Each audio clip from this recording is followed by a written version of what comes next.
High in the Adirondacks, a small glacial pool trickles into a stream, cutting its way deeper down the mountain to form the great Hudson River before cleaving New York from New Jersey, ultimately emptying into the haunted depths of the Atlantic.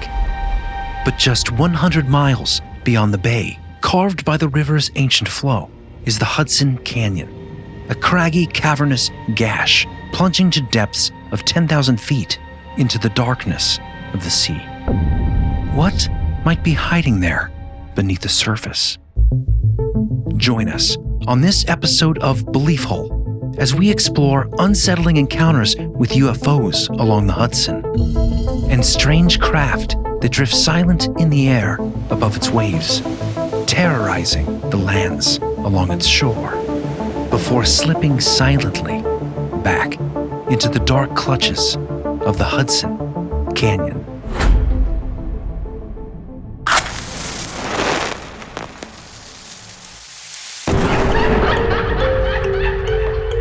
Conspiracy, synchronicity, Sasquatch, homunculus, alien races, Satanism in Hollywood, MK Ultra, Tartaria. There's like a whole. I've been watching this one guy. Close the door, Jeremy! Close your door!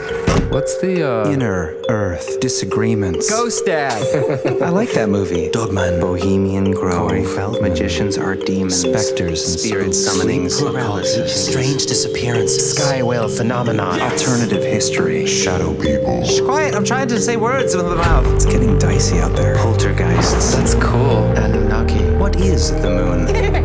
Elf Towers. I would never talk about it. That's old. Y2K. Cover-ups. Apocalyptic catastrophe. Vampire. Well, hello. Hi. Welcome to Belief Hole. I am Chris. I'm Jeremy. And John is... Where's John? He's not here. Where'd John go? I'm sorry. He will be back. He is out sick today, so we're covering for him. Poor guy. Don't worry. He said to say that this is going to be the best episode of the season for the season finale. He did say that. So... And it will be. This is going to be a fascinating episode, guys, and I am locked in. I hope you are too. A lot's been going on since we've touched base from the hole. It seems like the world has kind of paused and looked at this current phenomena that is kind of going to focus us on a particular part of the country today. Yes. A phenomena that may be over by the time this episode drops. That's true. Or I should say explained. Right. Or, as much as it might be or not. Yeah. And this episode is not going to be about the New Jersey drones. I just want to say that right now. Not specifically, but we're using this as an opportunity, and synchronistically have kind of been pulled in this direction to look at New Jersey, New York, the Hudson River, that general area where it reaches into the Atlantic, and ask ourselves a question. Oh, yeah. Is this place special? And maybe some of the activity we're seeing right now, and as of the day of this recording, 2:12 a.m. on Christmas Day, great way to spend Christmas, to you guys in the hole. Yes. I wouldn't want to be anywhere else. Right. Anyway, as of the release of this video, we can't know if they have come out with an explanation. But of course, as these things tend to go, we rarely get an explanation. I'm very skeptical that we will. I'm skeptical that the authorities don't already know what's going on. I think at specific levels, maybe not local, maybe not state, but I think federally, militarily, there's got to be some people that know what's going on. It seems kind of ridiculous. So if there's no answer yet, I wouldn't necessarily expect that there will be an official answer. I mean, there are official statements that have come out basically saying I think the latest was that these are, there's no threat and that these are certainly not foreign adversaries. They're nothing that's not seemingly of human design. But isn't it also, but we don't know what they are. But we know they're not dangerous, but we have no idea what they are. I think the argument they're making is that all of it is misidentification, but that's the federal government. Then you have, of course, local governments that are like, no, absolutely something is going on here. We know what drones are. We know what helicopters are. We know what airplanes are. So, but we're going to get into all that and look at some videos later on and tell you what we think about things. Yeah. But the focus of this episode is to dive deep into this region because there are strange things afoot. Oh yeah. And cases lost to time. Yes. And is there a track record of activity in this area that one might wonder if there is a connection to what activity we're seeing now? I think a lot of the activity that we're seeing looks man-made, looks military, looks something unidentified but man-made. Maybe a dark project, some kind of, I guess my point being, is there something there that we might be engaging with or tracking? And do we have a history? So when all this started going on, and again, we'll get into the drone stuff in the end of the episode, so stick around for some footage review. We're going to bring on a good friend of ours, Bryan, who we're going to introduce to you guys in a little bit. But with all the activity going on, it got me thinking, has anyone reached out from the area? Do we have any listener stories in our very large database now of great stories from great listeners of real true encounters that happened to them? Do we have any reports from New Jersey? And I found a pretty incredible report that we're going to get into later in the episode that involves an abduction. And as you typically hear, a lifetime of abduction beginning in New Jersey. And then my brain kept wondering, has there been a history of this? And looking into it, I had no idea that New Jersey was a serious hotspot, maybe the largest hotspot of UFO activity in the United States. Yeah, a lot of flaps. A lot of flaps. 1970s, 1980s. You had the Hudson Valley UFO, which we might touch on that if we have time. That's a whole other thing. There's alleged explanations for that, but a lot of very strong believers in that there was something very unusual going on in that few-year period of time. Yeah, the 70s was a big time in this area for UFO encounters, but of course we have 80s too. Are you talking about the Hudson Valley? The one you're talking about is like a small town with 500 sightings. This was 7,000 sightings in 2 years in the Hudson Valley. How many? 7,000? Mm-hmm. Really? Or 5,000. I know Bergen. So I'm talking about North Bergen, which is a town it's a part of New Jersey, right across from New York, I believe, on the Hudson. Well, the Hudson Valley is a much larger region. So this flap, I think, had more sightings because it was... I see. It wasn't just a little Bergen. Well, mine's better. We'll get into that. I mean, and there's correlating sightings throughout this episode that strangely touch one another when you think they wouldn't touch. That's a way to put it. It's a little intimate. But we didn't talk about my theory, which is why I got so excited about this episode. Well, yeah, I was gonna ask you about that. You want me to ask you about that? Sure. Yeah, it is kind of the crux of the episode. So just hold on a second, because I think this is important. Holding. Talking about just the activity in New Jersey and the hotspot nature. This is a good quote. This comes from Jim Haig of the Hudson Reporter from December 4th, 2007, and he's pointing out an interesting statistic from 2007 discussing specifically a town in New Jersey called North Bergen. Now, if you guys haven't heard of this, as I said, it's a town there in New Jersey that has been the scene of repeated sightings going back decades, specifically in the 70s. And specifically, we're going to be focusing on one of the stories today from, I believe it's North Hudson Park. Oh, yeah. Or actually, I think now it's called Braddock Park. Right. Wasn't that, we'll get into it, but wasn't that an encounter of the third kind where there were humanoids spotted? Yeah, second and third kind. I think it's third kind. Wait, is that abduction? That's fourth kind, I think. Oh. First kind, you see something in the sky. Second kind, a craft touches down. And third kind, there's interaction with some sort of being. I'm pretty sure. Well, we're close. The fourth would be abduction. Either way, it's pretty insane stuff. But this town specifically, I'll just read you the quote here. And then later we'll get to some of those accounts in this area. This comes from the article, Still the Champ in UFO Sightings Since 1975, North Bergen had most reports in USA.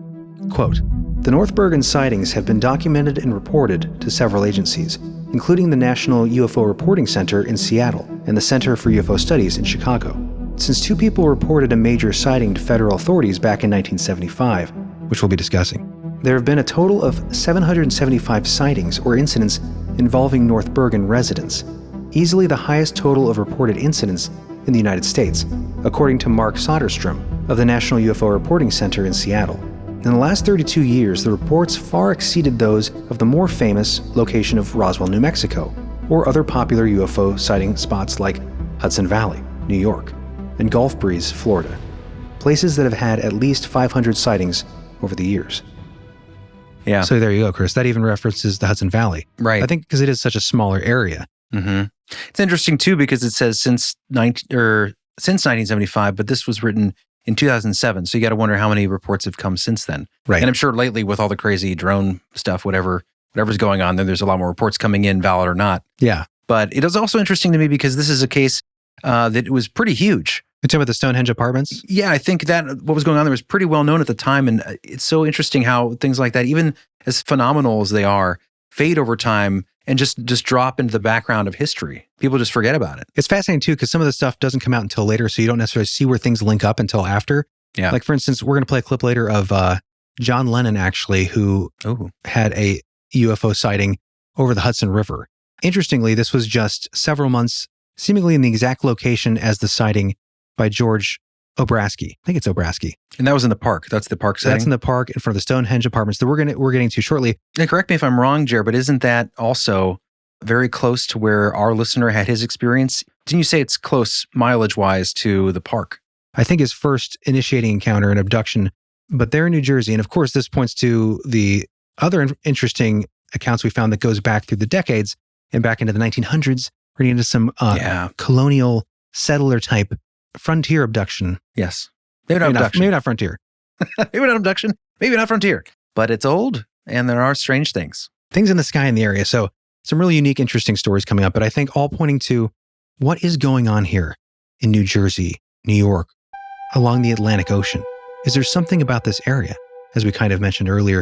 Is there a reason that even now this drone activity or whatever activity that goes on there, clandestine-like, is there something about this area that's special that might provide an opportunity for visitors, you could say? You're really spoiling my theory. Non-humans that might be observing humanity, interacting, abducting.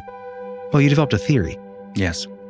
I mean, enter the Hudson Canyon theory. Yes, I mean, it's an interesting idea. Don't sell it short. I think it's kind of a cool theory, man. I think it could be... Yeah, it's a cool theory. The truth. I mean, I think USOs play a big role in what's going on around the world when it comes to what people are seeing. Well, yeah, USO, back up. So for those that don't know. Unidentified submerged object. Right. You know, how do you know that the crafts that people are seeing aren't originating from someplace underwater? To shout out my favorite ufologist, RichardMDolan. He has brought this up several times before in the past. I've seen him mention, you know, people think the USOs are maybe less common, but when you look at the frequency of UFOs in certain pockets, they're in pretty high numbers. And if you think about it, we spend most of our life on land. I do. So think of how much of the earth is covered in water and people aren't seeing things out there that are happening all the time because no one's there. It's a desert. Right. It's a liquid desert in some ways. A liquid desert. Anyway, but yeah, what's special about this area, specifically this region, I thought, let's look under the water. What's going on? Is there anything that, you know, I'm kind of poking around for something that's, you know, juicy. Poke it. And that's when I came across the Hudson Canyon, which is one of the largest submarine canyons in the world. It starts about 100 miles southeast of New York City and extends about 350 miles out to sea. And this puppy's deep, 2 to 2.5 miles in its dark depths, and it's about 7.5 miles wide. We're talking like Grand Canyon size, right? Larger, I believe. I'll have to double check that, but I think it's larger. Roundabouts Grand Canyon size, which is pretty insane. Yeah, this is why I thought it was interesting. If you want to talk about maybe a base, maybe some you know, if we look through the history and find all these reports that sometimes get lost to time, but as they get rediscovered, you're like, oh, why are there so many sightings in this area? Anyway, it's a fascinating area. There's a lot of places to hide, a lot of noise in this canyon. Oh, right. Yeah. We'll get into more reasons why I think this canyon would be a great place to hide if you were someone that was trying to observe people. And I think that's one of the key ones, is if you wanted to go to a place on Earth that's pretty busy. You've got Manhattan, the Big Apple, New York right there. And then what else do you have on the other side of the Hudson River where this canyon leads up to is New Jersey, where we're having all these sightings recently and are discussing on this episode all of the sightings throughout the years. So, but we'll touch on that a little bit later. Yeah, but you're bearing the lead. I think the most fascinating thing about your theory is the clincher. That's right. It's the smoking gun. Okay, yes, I'll say this real quick because I do want to get to these other accounts first. But yeah, we will be getting to a fascinating connective thread here, a declassified CIA document that actually puts a pretty incredible sighting of a craft hovering just above the water right at the mouth of this Hudson Canyon in 1950, only 3 years after Roswell. And the description of this craft is a description that is very unique and one that you will have heard of recently. Well, that's a little vague. Tic Tac. I'll just say it's the Tic Tac shape. White. Yeah. Fascinating. I've never heard of this account before. Okay, to slow you down there, because I think that's really important. A white cylindrical object that sounds very similar to the Tic Tac UFO that is in modern UFO lore now, ties into what you found in researching the New York, New Jersey area, the Hudson Canyon. Right. An officially released CIA, somewhat redacted document about a sighting of seamen on their boats. But the fact that, as you say, this took place just 3 years after the alleged Roswell crash in 1947. Right. And what else happened in 1947, just after Roswell? I know. Yes, Chris. The formation of the Central Intelligence Agency. The formation of the CIA, who then sent agents to interview those on the ship that witnessed this Tic Tac UFO in 1950, decades before the Tic Tac UFO we're talking about today. Yes, at the mouth of the Hudson Canyon. Yeah. But we'll touch on that a little bit later. I want to get into the stories, and I'm really looking forward to talking to our old friend Bryan. Yeah. Our friend from kindergarten around that time period. A best friend, dare I say. But he's been researching this topic for years. It's a passion of his. So we're excited to pick his brain because he's been following this drone stuff too. So we'll talk to him, look at some videos at the last section of the episode. But let's get into some stories, Joe. Let's get into some history. Yeah, let's wind the clock back, Chris. How early can we go when we're talking about encounters in this area? And how weird, how bizarre can we go? Because I know that you have some pretty weird stories. Yeah. Which are the best. The older you go, the bizarrer things can sometimes become.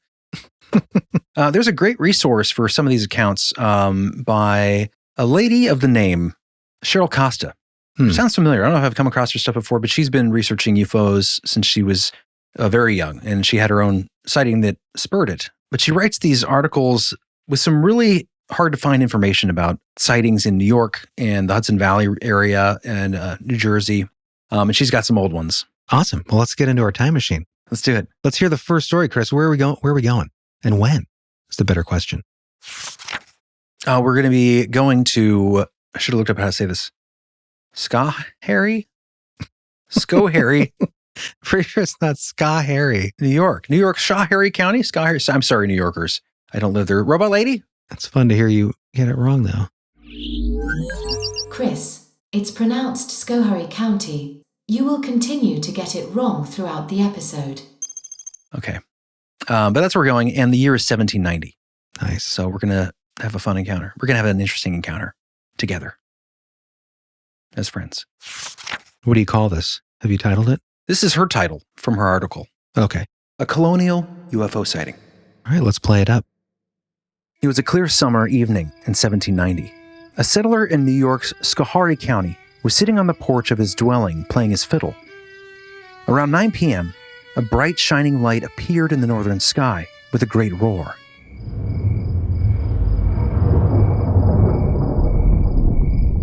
He indicates that it grew in intensity until it would have outshone the noonday sun. The resident remarked that the light was so bright that he could have, quote, picked up pins in every corner. The German colonist said he saw what appeared to be a meteor passing west of him at a distance of about 250 yards and about 65 feet above the ground. He states that it kept close to the ground on the other side of the hollow. As the object moved over the countryside, it met with a rise of tall trees, and as it did, it rose above them and continued on with the speed of a galloping horse. When the object came upon the foot of a noted hill that the Indians called Olus Solus, it ascended as the ground rose and flew over the hill. The settler said that's where he lost sight of it. He describes, quote, the meteor as about 300 yards long. It had a snake-like shape, except that the apparent head, quote, resembled the root of a tree plucked up by force. There was no appearance of a neck, and it was as thick as a young bull and tapered off like a serpent. Its appearance resembled, quote, a welding iron and sparking like it, end quote. He further stated that the intense heat warmed his entire house. He further reported that it left a stench similar to burning tar or sulfur that lingered for at least another day. There's that sulfur you hear about. The UFO observer was part of the first German settlement in Schoharie County. The settler swore out his story in the town of Carlisle on August 23, 1823.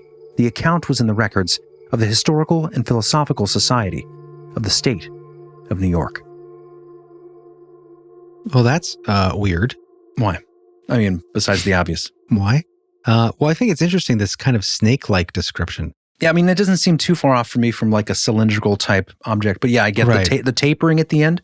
Although a lot of the sightings in this area, even the modern ones, seem to suggest a tail, almost like a meteorite type tail. But it's the movement and the activity of these spheres, sometimes glowing balls, sometimes red, sometimes dimpled, almost fire-like. But then they move regularly and seemingly with intelligence. Like, so yeah, at first you think, okay, natural phenomena, pretty low for a meteor. Right. A meteor is not going to go back up above a tree line.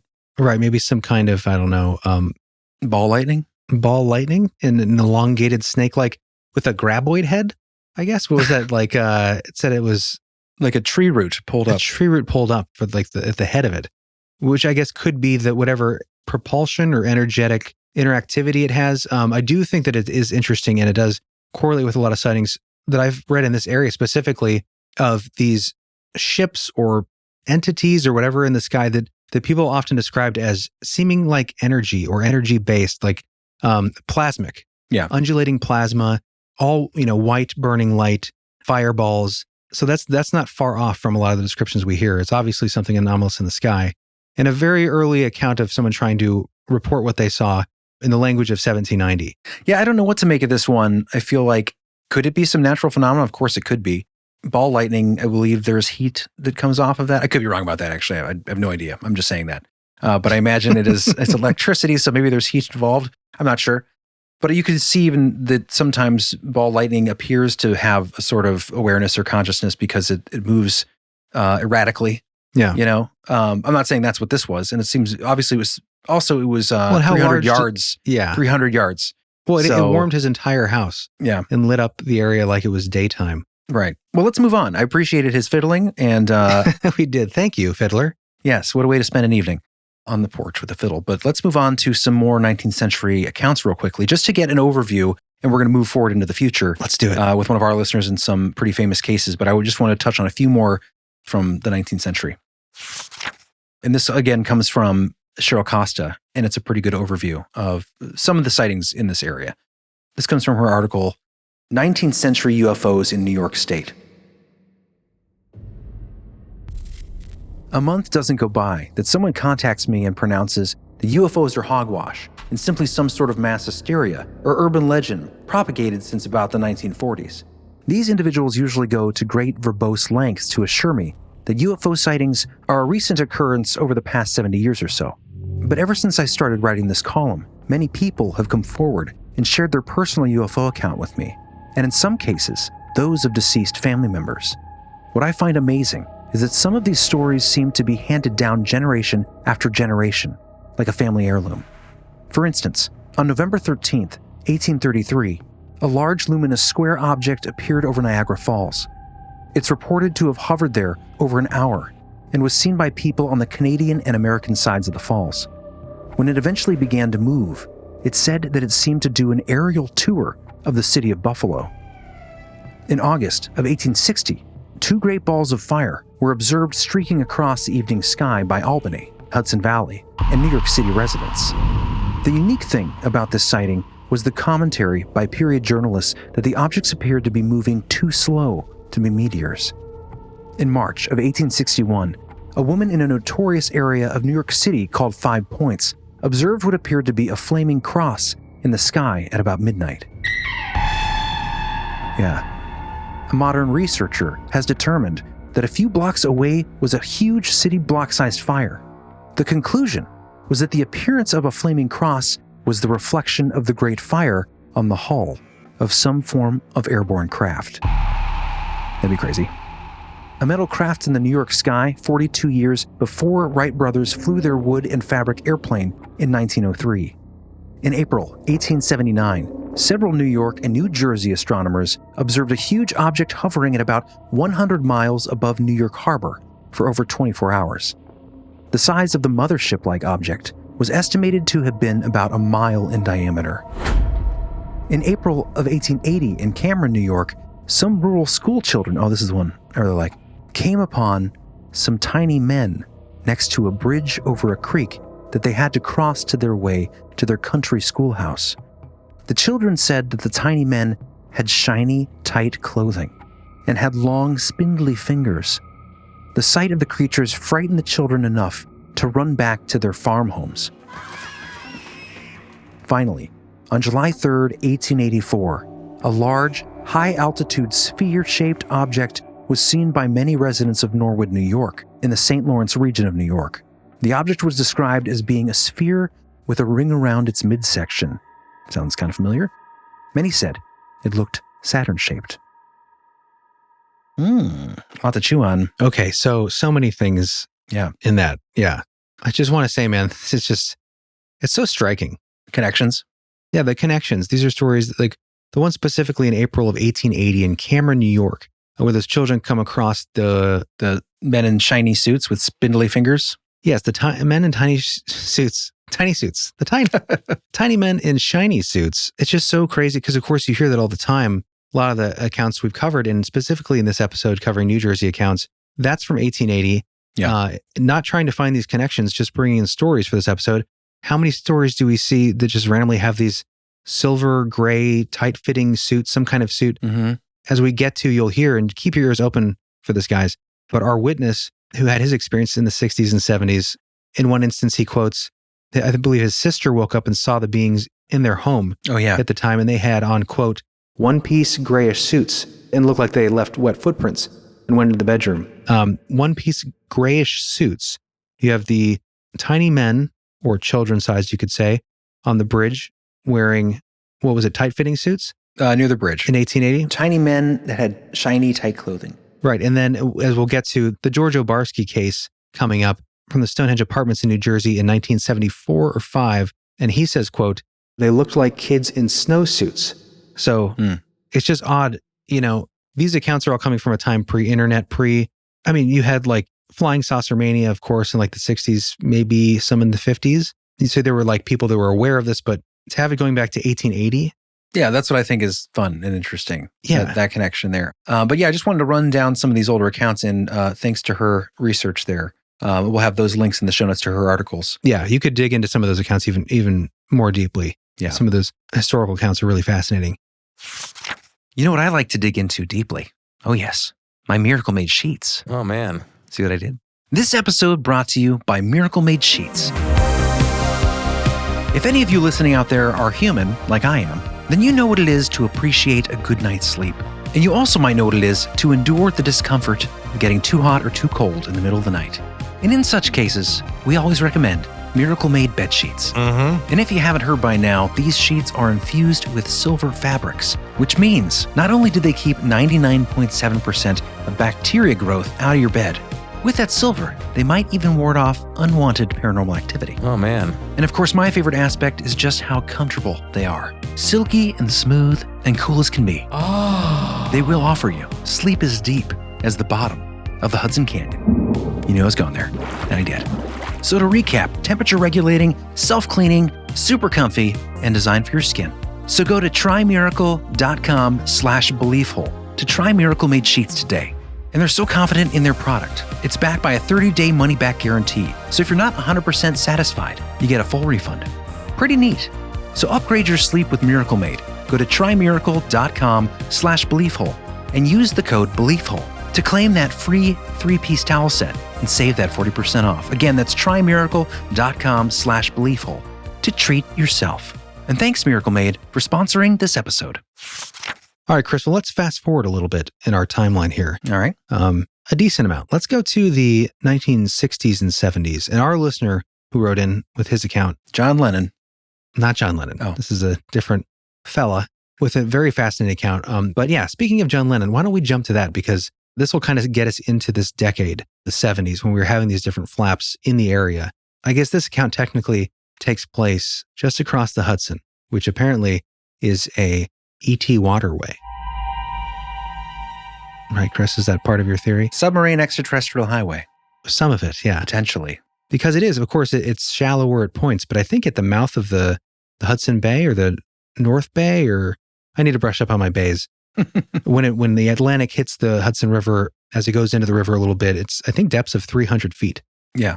And you can always portage, you know? You could portage your craft. You could pick it up and carry the UFO across. That's right. But a lot of the accounts that report sightings, a lot of these craft can be 60 feet with a belly of, 10 feet, 15 feet. Or smaller.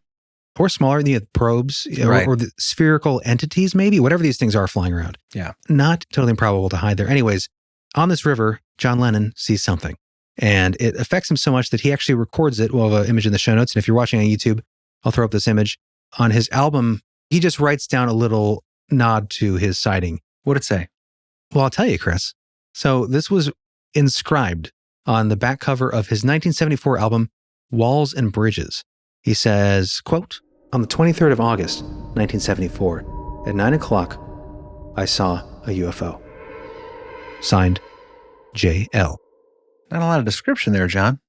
Well, it's just a He's reference. a creative man. I'm kind of surprised. Well, this was on his, I think Walls and Bridges was about different things that he had seen and experienced. So it was very kind of, so this was just an anecdote. Hey, by the way, I saw a UFO. Do we know what he saw? Did he ever speak about it again? Well, let's hear him tell it. Oh, I didn't know that was a thing. Okay.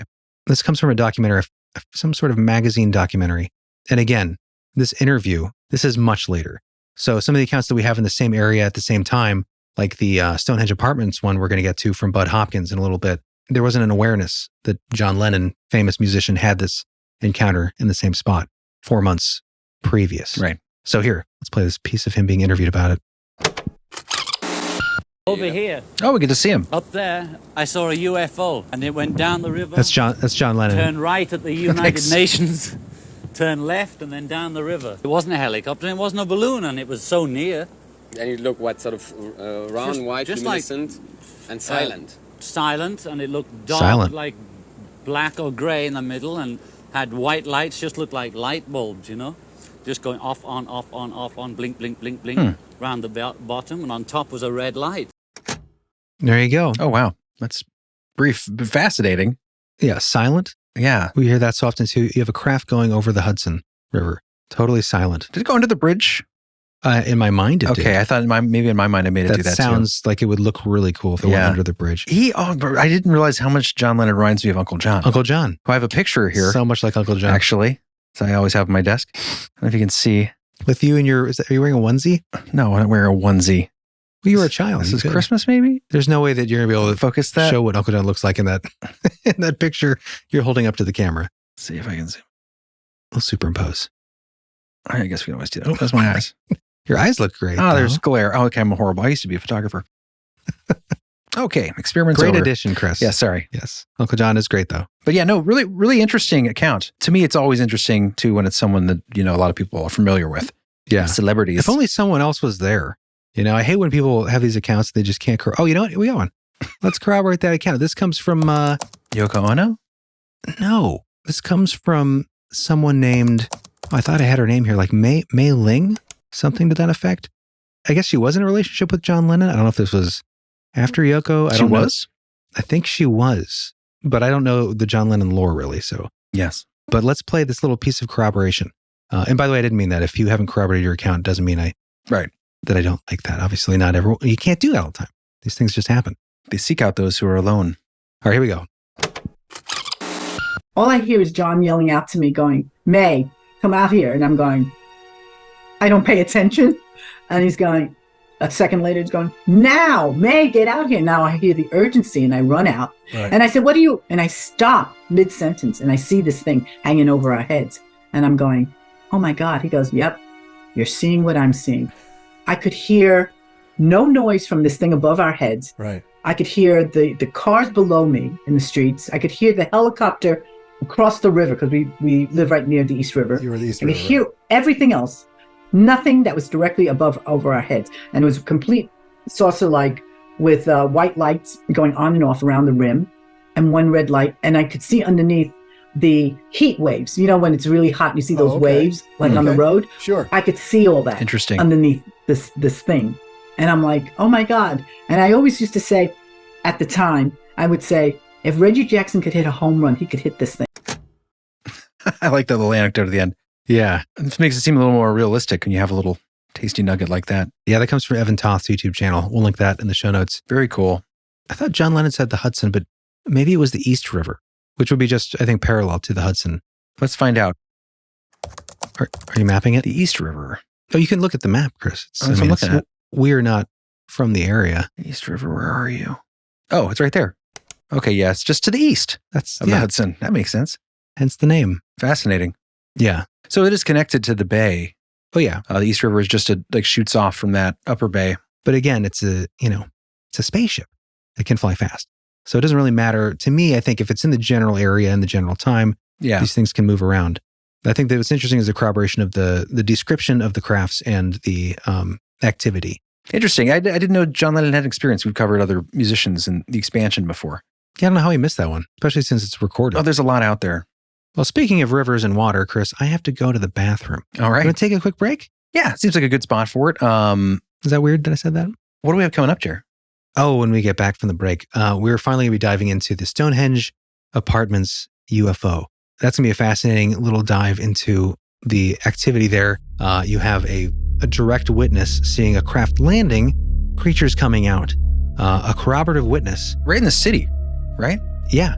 In New Jersey, North Bergen, and then a UFO pioneering legend, Bud Hopkins, who was there to record it all. So that's going to be really interesting. And then we're going to break down a little bit more of why this canyon, we think, is so important and interesting as a possible refuge for these craft. Yes, and of course, what's really important here is we're going to be getting into that account that was declassified. Yeah, the USO directly above the canyon. We're going to be breaking that down and what the shipmates saw. So yeah, really excited for that, guys. And of course, also, then we have our wonderful conversation with Bryan King. Yes, where we'll be looking at recent footage and discussing what is in the skies, looking at some of the drone footage and other aerial phenomena that is anomalous. All right, guys. Well, in the meantime, over the break, enjoy this clip of the expansion episode. If you're not a member, sign up and you'll get double the episodes. You get fully produced, full-length episodes, audio episodes. Yeah. Every time we release a regular main episode. With all that sticky research, all that juicy sound. Yeah, it's very sticky. And good conversation. So sign up to be a member, go to beliefhole.com, click on the big red join the expansion button, sign up, and it's a great time to do it because we're about to go on break. Yes. For the season in January. So if you want to catch more whole, go there, sign up. But for now, enjoy this clip of this week's expansion episode. Access granted. On December 9, I reached him. I said that I was looking into an incident involving some unusual lights that had occurred in the park, opposite Stonehenge, and did he recall seeing anything odd? His answer was immediate. He said that he did recall such an incident, and that it had been frightening. He had looked up into the park because he had suddenly noticed some extremely bright lights shining down the hill towards him. These lights were in a horizontal row, 10 to 15 of them, regularly spaced. He had never seen anything like it. For a moment, he thought it could be an evenly parked row of automobiles shining their headlights towards him. But then he realized the lights appeared to be about 10 feet off the ground. Surrounding the row of illumination, he could make out a continuous dark mass. He knew that he was seeing something disturbingly unusual. He walked over to the window for a better view and decided to call a tenant in the building. He turned behind him to the phone, dialed the number, and began to speak when he heard a high-pitched vibration and a sudden crack. The lobby window had broken at a low point near his feet. He hung up, crouched down to look at the break, and when he glanced up a moment later, the lights had gone.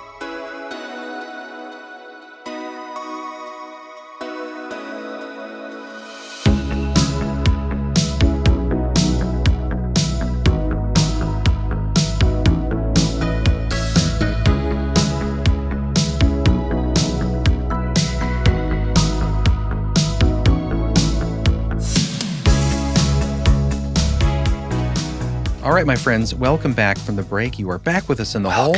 Jeremy and I here. Welcome. Again, John is out flying his plane. Flying high. Across the universe looking for drones.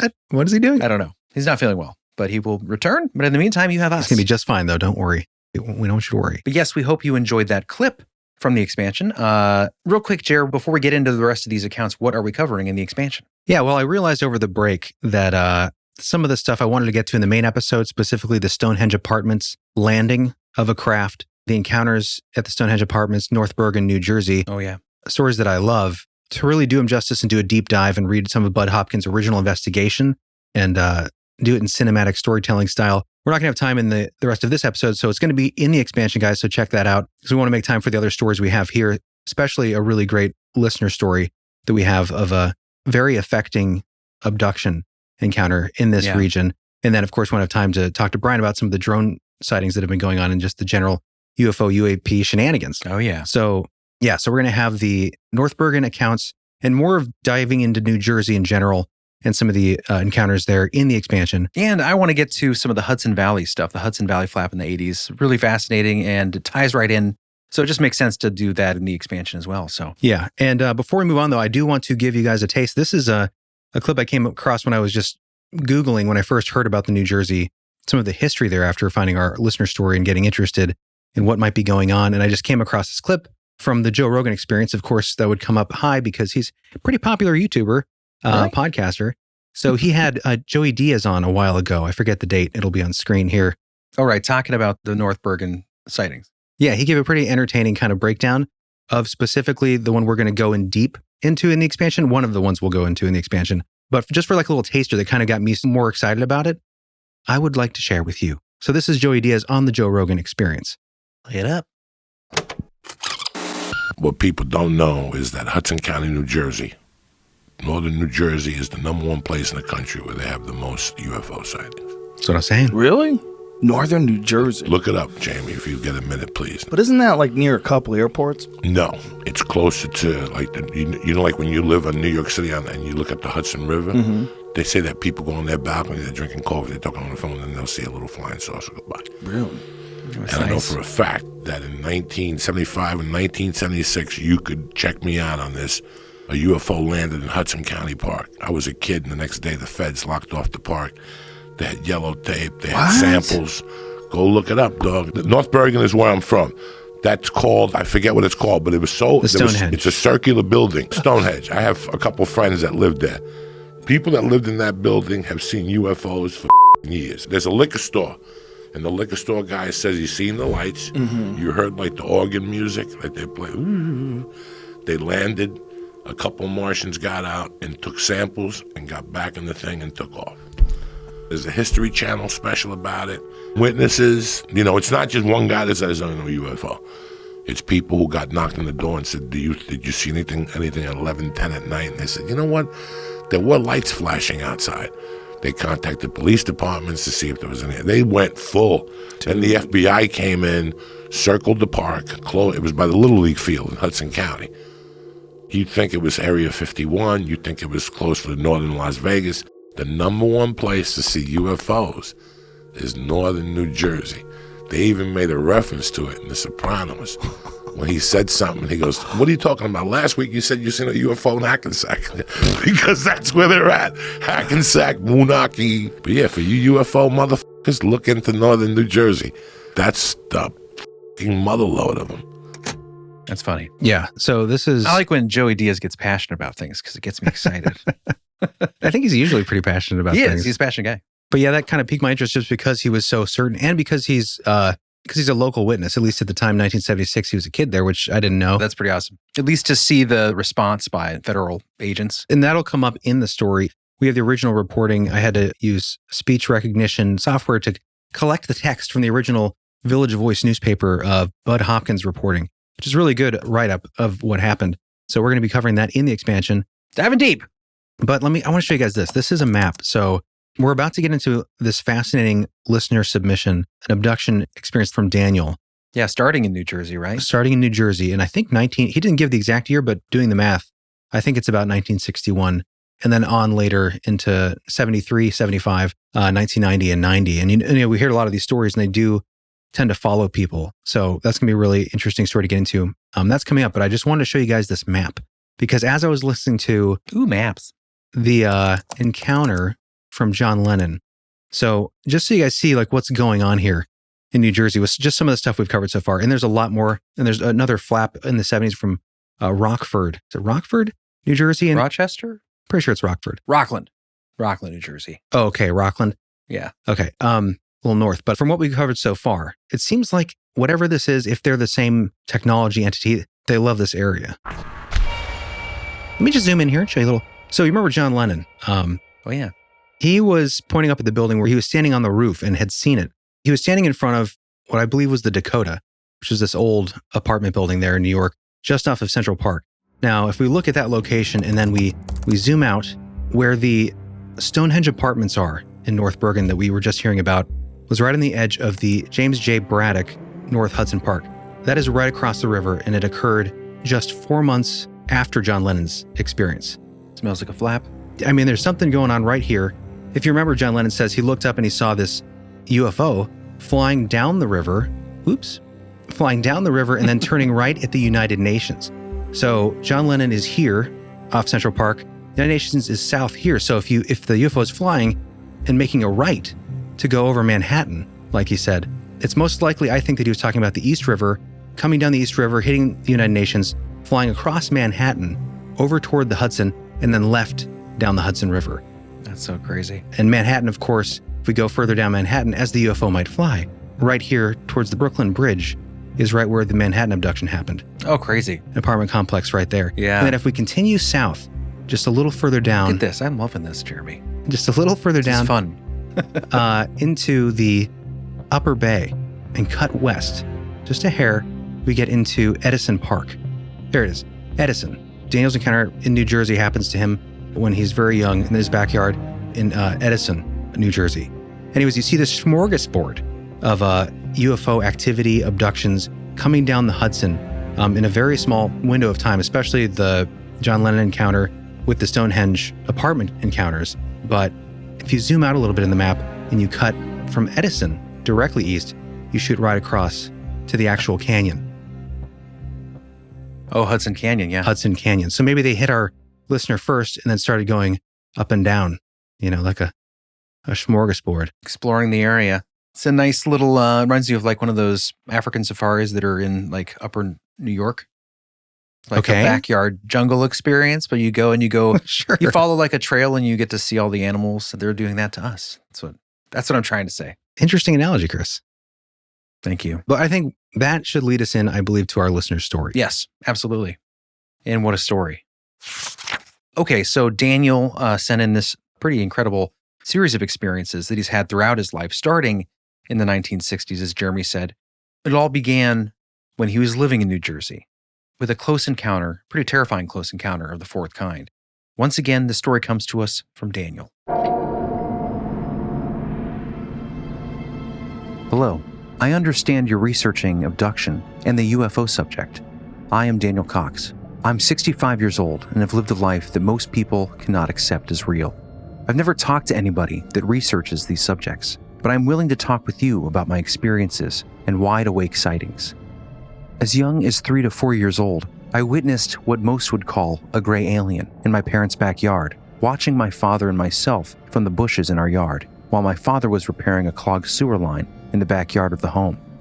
We were renting in Edison Park, New Jersey. At the age of 5, I was at home with my father when I was first abducted. My mother had taken my 3 siblings to the store, and I stayed at home with my father.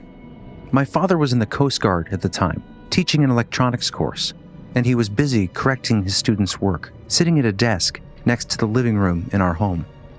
My father wanted me to learn how to tie my tennis shoes, so he was having me practice this, sitting on the couch in the living room. All of a sudden, the room lit up in a bright blue-white light from behind me, coming down at an angle from the upper corner of the ceiling.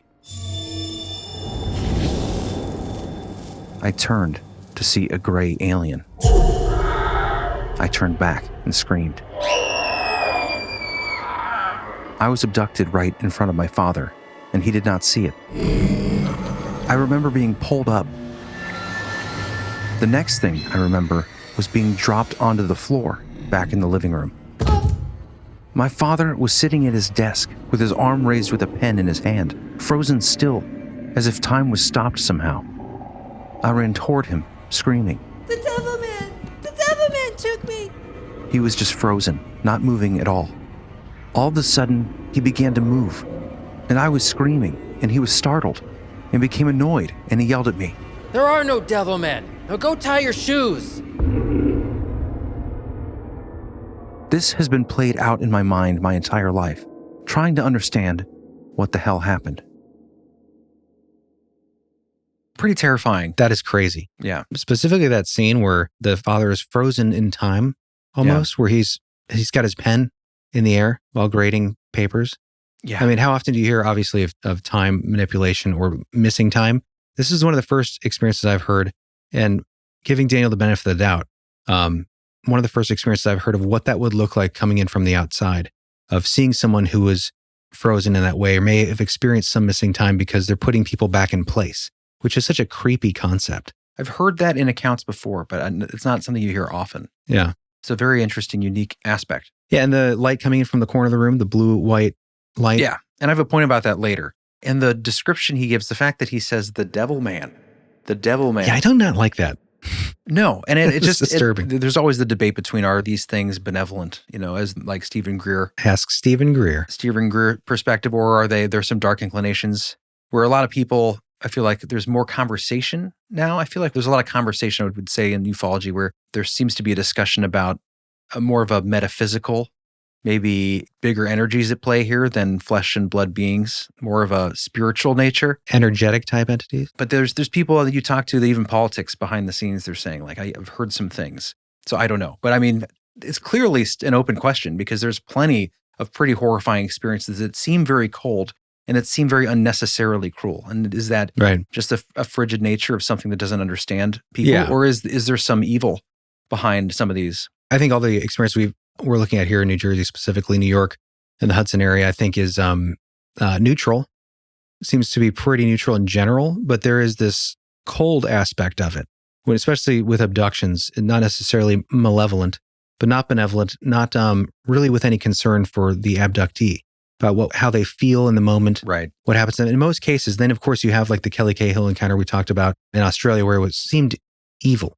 I mean, there's literally talks about like, soul eating. Yeah. Coming from telepathic messages of these robed. First of all, it's a robed entity coming out of a disc craft. Yeah. You're already leaning in that direction. The saying like, I am your God. I mean, there is a demonic mischief about it. Right. If you guys haven't heard that one too, I think we can go back to our Outback Horror episode, Australia Outback Horror, to hear about that. Yeah. Pretty terrifying. But as far as it goes with Daniel. Yeah, this is not the end of his story. Unfortunately, he's had some pretty extreme experiences moving forward. So later on, he witnesses two craft, he says, that are flying in from the Pacific Ocean near Morro Bay in California. He's 15 at the time, and he sees these things going up a canyon, which would be pretty cool to see, going up a canyon where Santa Rosa Creek flowed in from the ocean. So again, you have these inlets from the ocean, these little UFO highways, maybe. Yeah. And these things were phosphorescent, he said. They were glowing objects, roughly football-shaped, approximately 30 feet in length. And they kind of follow each other up this canyon hill. But then we get into his next, more detailed account. And this happens when he is 17, so just 2 years later, November in 1975. And pay attention to that date because it's November 1975. John Lennon's encounter was just across the U.S. in New York. In 1974, August, then the Stonehenge encounter in January 1975, so just earlier this year. So were they looking for him? Did they stop in New Jersey? And then, I know it's kind of a reductive, silly idea, but interesting that they are in that area where he was originally abducted years earlier in the 60s. And then, assuming it's the same group, jump across to California, where you discovered that not too far from Morro Bay is another canyon. Right? One of the only two great canyons. Oh, yeah. The second largest marine canyon around the United States. Yeah, is right. I know it's pretty close to there. I mean, yeah, we're obviously like kind of we're not trying to force things too much into this theory, but it's such an interesting idea. It's just because you could see, like, if you have two of these, let's just say USO bases under the water. It's a big claim. I have to swallow a big grain of salt with this, but say you got on the East Coast, you get, and this is in very human terms, but, you pop up, maybe you're looking for someone you'd been tracking 8 years earlier in the 60s. He's not there anymore. You call up your friends on the base across the country. They got sights on him. They pop out of the ocean, go up, and then you have this experience that same year. I don't think they're going around looking with their eyes. Okay. I know they don't have, CB radios or anything. No, but it is interesting that that other canyon is right near where he is over Morro Bay. Right. It's a little further out. But yeah, anyway, so his experience happens here. And I don't think that's necessarily the same things that he's seeing, but it doesn't matter. Right. For the sake of the story, let's hear what happens to him. But yeah, Chris, let's hear his second encounter in California, 1975. Roll it.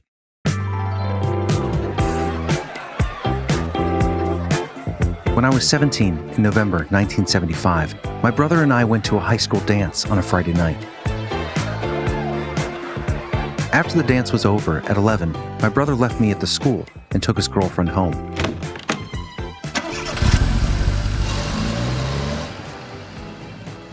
This was a common pattern. He would leave me somewhere, and for about an hour to an hour and a half, I would have to wait for him to come back. This night, I went and laid on the track and field high jump mats that were outside of the gymnasium at the Coast Joint Union High School in Cambria, California. All of a sudden, a spherical object came over the foothills from the east, headed toward the ocean.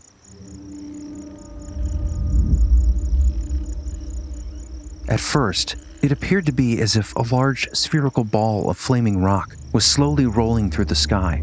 It had a dimpled surface that was reddish and yellowish, flame-like in appearance, and it seemed to be rolling forward. I could see a slight trail in its wake. It was moving too slow to float like an airplane. Then it turned and headed straight to where I was laying. I jumped up, and I watched as this UFO came to stop directly above my head. Only 100 or so feet up in the sky, it stopped, and the color changes to a phosphorescent whitish color with a wider glow around the perimeter. It sat there for several minutes. I wasn't even afraid. I was absolutely amazed at what I was looking at. Then it started to move again, headed for the coast from where I was standing. As it moved, I could see some type of heat or energy coming off the surface as it continued through the sky. It took another few minutes for it to slowly disappear over the foothills west of me. I do not remember any missing time at that point. Yeah, again, that Chris, you're right, that does also remind me of that 1900s encounter with the glowing phosphorescent energy. 1700s, you mean? 1700s? Yeah, 1798. 1700s encounter on the East Coast, but same phosphorescent emitting heat and light, this kind of amorphic, was cylindrical, right? No, I don't think it's cylindrical, is it? I think he said it was a ball. Yeah, spherical ball. I mean, they can change shapes. Well, and it does sound, not to lend credence to your they're looking for him idea, because I don't know if it's pretty speculative. But it is interesting because now you can think back to those two phosphorescent orbs that were going up the canyon 2 years prior. Yeah. And this time he sees one in the distance that sounds almost exactly the same, and he notices it, and then it seems to notice him noticing him. Noticing it. And then comes to him, above him. I'm not saying that that's the same thing or that there's a connection necessarily, but it's pretty coincidental. But is this the end with Daniel? Was there anything else? Oh, we've got a little bit more to go with Daniel and his experiences. Things get kind of darker than they have, even though that first encounter was pretty terrifying. They get a little darker for Daniel. He said the next event happens not long after. It's a few weeks later, and he's going to the beach with his sister and his brother. It's actually a park at the beach in Cambria. Cambria, that's a seaside village in San Luis Obispo. Yes. Home of the Dark Watchers. Oh, really? Yeah. I remember San Luis Obispo. Yeah. Being a Dark Watcher home zone. If that's something you would say, which is kind of extra creepy. But he says he remembers from that experience a very bright light, and he believes that he was abducted again. And one of the reasons was because he had a scoop of flesh that was removed from his right shin, right below the knee. He said it took several weeks to heal, and he said it, quote, did not heal normally. It kept bleeding abnormally. That's worrying. It was just the sense that he had there. But then we get into a pretty detailed experience that kind of wraps up a lot of his strange experiences. And this would happen when he was 30 years old. When I was 30, I had back surgery at Seton Medical Center in Oakland, California. On the fourth night after the surgery, I was laying in my hospital bed when the room once again lit up in a bluish-white light. I remember being floated out of the fourth floor window into a foggy night. The next thing I remember is waking up back in my room when I realized I was bleeding from the base of my skull, just above my neck on the right side. My pillow had blood on it, about a 50-cent piece size. The very next day, I flew back to Reno and drove myself home from the airport. I felt a very dark presence when getting close to my home. That evening, I had sleep paralysis and could not move. But I was wide awake when I noticed a tall-robed being at the foot of my bed and one leaning over my wife. I tried to scream and could not. I could not move. I was desperately trying to move, and finally, I was able to move my fingers, and the figures disappeared in an instant. My dogs were hiding under my daughter's bed, which was not normal for them. All the next day, they were acting afraid. This was the last time I had any weird experience. but I have witnessed several craft in the sky above our home. I was told by my sister-in-law that when we were living together, she woke to see beings in the home that had one-piece grayish suits that looked like they left wet footprints and went into the bathroom that I was in. I was about 27 when that happened. I have told my wife and my family about my experiences, but I've never reached out to anybody professional because of the ridicule and the unbelievable nature of these events. If you are interested in speaking with me about this matter, I would not mind discussing this subject with you. I have broken memories and flashes of what transpired during the abductions, just flashes of incidents and strange happenings when I was young and trying to fight or trying to get away. Thank you. Well, thank you, Daniel. Yeah, Daniel, that sounds like a harrowing experience. Yeah. Many experiences. Yeah, it would be really interesting to talk to Daniel. I discovered this right kind of before we were going to record, so I didn't get a chance to reach out to try to organize any kind of interview, but that would, I think, be really interesting. Yeah, and thank you for feeling open to sharing. The Belief Hole is a welcoming place. If you're out there and you've had strange experiences, we take things seriously. And we trust the listeners to judge for themselves how they feel about stories and encounters and, hopefully give people the benefit of the doubt. But yeah, I do find your story fascinating and fits right into what's going on right now and what we're talking about. Yeah, and again, these connections again. So that bluish white light again. So this is a thing that is occurring. It's just another little note of truth, part of the pattern, it seems like. Also the one-piece grayish suits we've heard in stories throughout this. Yeah. Which sounds so like vintage sci-fi, but I think it's because, there's some pretty compelling cases, especially in Britain, in the same time period. Again, with like shiny suits of people leaving these crafts, whatever these things are, whatever race of beings. Yeah. These specific ones are, but this is a thing.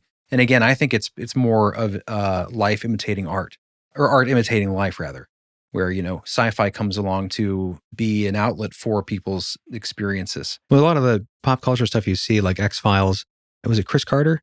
Mm-hmm. He did a lot of research into conspiracy and paranormal. So a lot of things you see like that, or in Whitley Strieber's Communion, the adaptation for film with Christopher Walken. Oh, yeah. Pretty sure it was also blue, white light that was involved in the abduction scenarios in there. Very strange. But these are all things that are reflective of what people have recorded. So they're reported in fiction, quote, sci-fi. But, as the case with Whitley Strieber and others, they're not. That was autobiographical Communion for Whitley Strieber. But I'm sure you'd find it in the science fiction section at the Blockbuster. You can still find a Blockbuster. Man, I miss Blockbuster. There's one left, I do believe, out west. That's true. Oregon? Anyway. A lot of weird creatures out there flying these things around apparently, and it's crazy. The especially like the weird creatures flying these things around. We don't have any in this episode, but the little dwarf hooded entities that we come across in UFO cases and life after death cases, including Whitley Strieber's own experiences. Oh, don't get me started. It's weird that it seems so out there. This sort of visualization, like hooded gnome type creatures. Yeah, with the sort of elongated faces. Mm-hmm. Anyway, I don't know. This is a mysterious world. Yeah. Good night. That is all. That's all you need to know. No, but thank you again for submitting that story. And I'm sure there's people out there that have had similar experiences, and I'm sure we'll hear from them. Keep us posted on how you're doing. And if anything develops. Yeah, it sounds like things have calmed down. So that's good to hear. Well, Chris, what's next in this New Jersey, New York, Hudson River area adventure investigation? Oh, yes. Are we getting to the smoking gun? I think the candle on your birthday cake of the Hudson Canyon theory, if that makes any sense. Yeah, once I kind of had this idea knocking around the old noggin, I wanted to look and see if I could find anything that was specifically around the Hudson Canyon, because it is a little further out to sea, that had been reported. And I found something. It was hard to find, as we talked about earlier, Richard Dolan. Richard Dolan brings this up sometimes about, we're not out in the water. We're not out far from the coast very often. So you got to imagine how many things are not being seen that are. Like if a UFO flies over the ocean and no one's there to see it, does it fly? Abduct a whale? Probably. I actually came across a really interesting YouTube video by a channel called It's Redacted. Oh yeah, this channel is almost kind of its own mystery. Yeah, they are no longer active. Did they email me back? I emailed No, but I think you kind of figured out what happened there. Well, kind of, but it's still a mystery. They said there was a health issue. First, they were allegedly working on a project with Lou Elizondo. So they were kind of taking a break. Oh, really? Did they say that, or did someone else? That's what somebody else said, but they did say they were working on a series, I believe. Yeah, docuseries because their videos were really well produced. Yeah. They were very well researched. Right. So they were taking a hiatus from this channel. Yeah, I think that was in a post on their community board. They were dealing with some health issues and just kind of decided that they weren't going to be coming back to this. So I don't know what's going on with that, but it's sad to hear. Yeah, I don't know. I mean, because there was obviously a lot of people upset that they had done all this work. It was several years later, though, that they came back and made the post, I think. Right. Anyways, it's a whole other, I think, mystery. We reached out to him, and just one of those things, like it just might become a piece of YouTube history where you can go revisit I know some channels like that produce great content. I mean, the information's excellent. Yeah. Anyways, so all to say that's where I found this. The link will be in the show notes. They have other great videos in there as well. Yeah. So fascinating information. This comes from a video. I think it's called The Atlantic Unknown. We'll have it linked. But what they had discovered, what they had come across, and I wonder if they came across this idea inversely to how I did, because it seems that they had gone over this declassified CIA document from 1950, which covered an account that happened to take place right on top of this puppy, the Hudson Canyon. A merchant ship, actually, was doing a delivery. Clear skies, beautiful sea. They're sailing from Nova Scotia to Delaware, and they're right on top of this dark, dark underwater canyon. And they come across something that, as we mentioned before, mirrors something that we have heard recently, the Tic Tac. But this is back in 1950, which is pretty incredible. Yeah, it's back in 1950, and as we said earlier, it's just 3 years after Roswell. And I mean, so long ago now, seemingly at the beginning, I would say, of the cultural understanding of the UFO phenomenon, right? Popular awareness. But it ties so well together with the Tic Tac. Yeah. So let's hear it. This is Three Guys on a Boat. This is called Three Guys on a Boat. Testimony of the Master. On 4 August 1950, at 10 a.m., my ship, while on a heading of 245° true, with a smooth sea and clear weather, visibility 14 miles, barometer reading 3003, was underway from Walton, Nova Scotia, to an East Coast U.S. port. I was in the chart room, just aft the bridge, when third mate, who was at mid-bridge, checking the compass, shouted that there was a flying object off the starboard bow. I immediately ascended the conning tower, and by this time, the object was on our starboard beam. It was traveling on a reciprocal course to ours, about 50 to 100 feet above the water, at an estimated speed of over 25 miles an hour. From the conning tower, I observed it with my binoculars for a period of approximately a minute and a half, when it disappeared into the horizon in a northeasterly direction. I would estimate that the closest it approached my ship was 1,000 feet, and it was an ovular, cylindrical-shaped object, the like of which I have never seen before. The object was quite small, and I would judge that its diameter was approximately 10 feet. It had depth, but to what extent I was unable to observe. The object made no noise, and as it passed abeam our ship, it appeared to pick up considerable speed. It was not flying smoothly, but impressed me as having a churning or rotary motion. It had a shiny aluminum color and sparkled in the sunlight. The chief mate's testimony.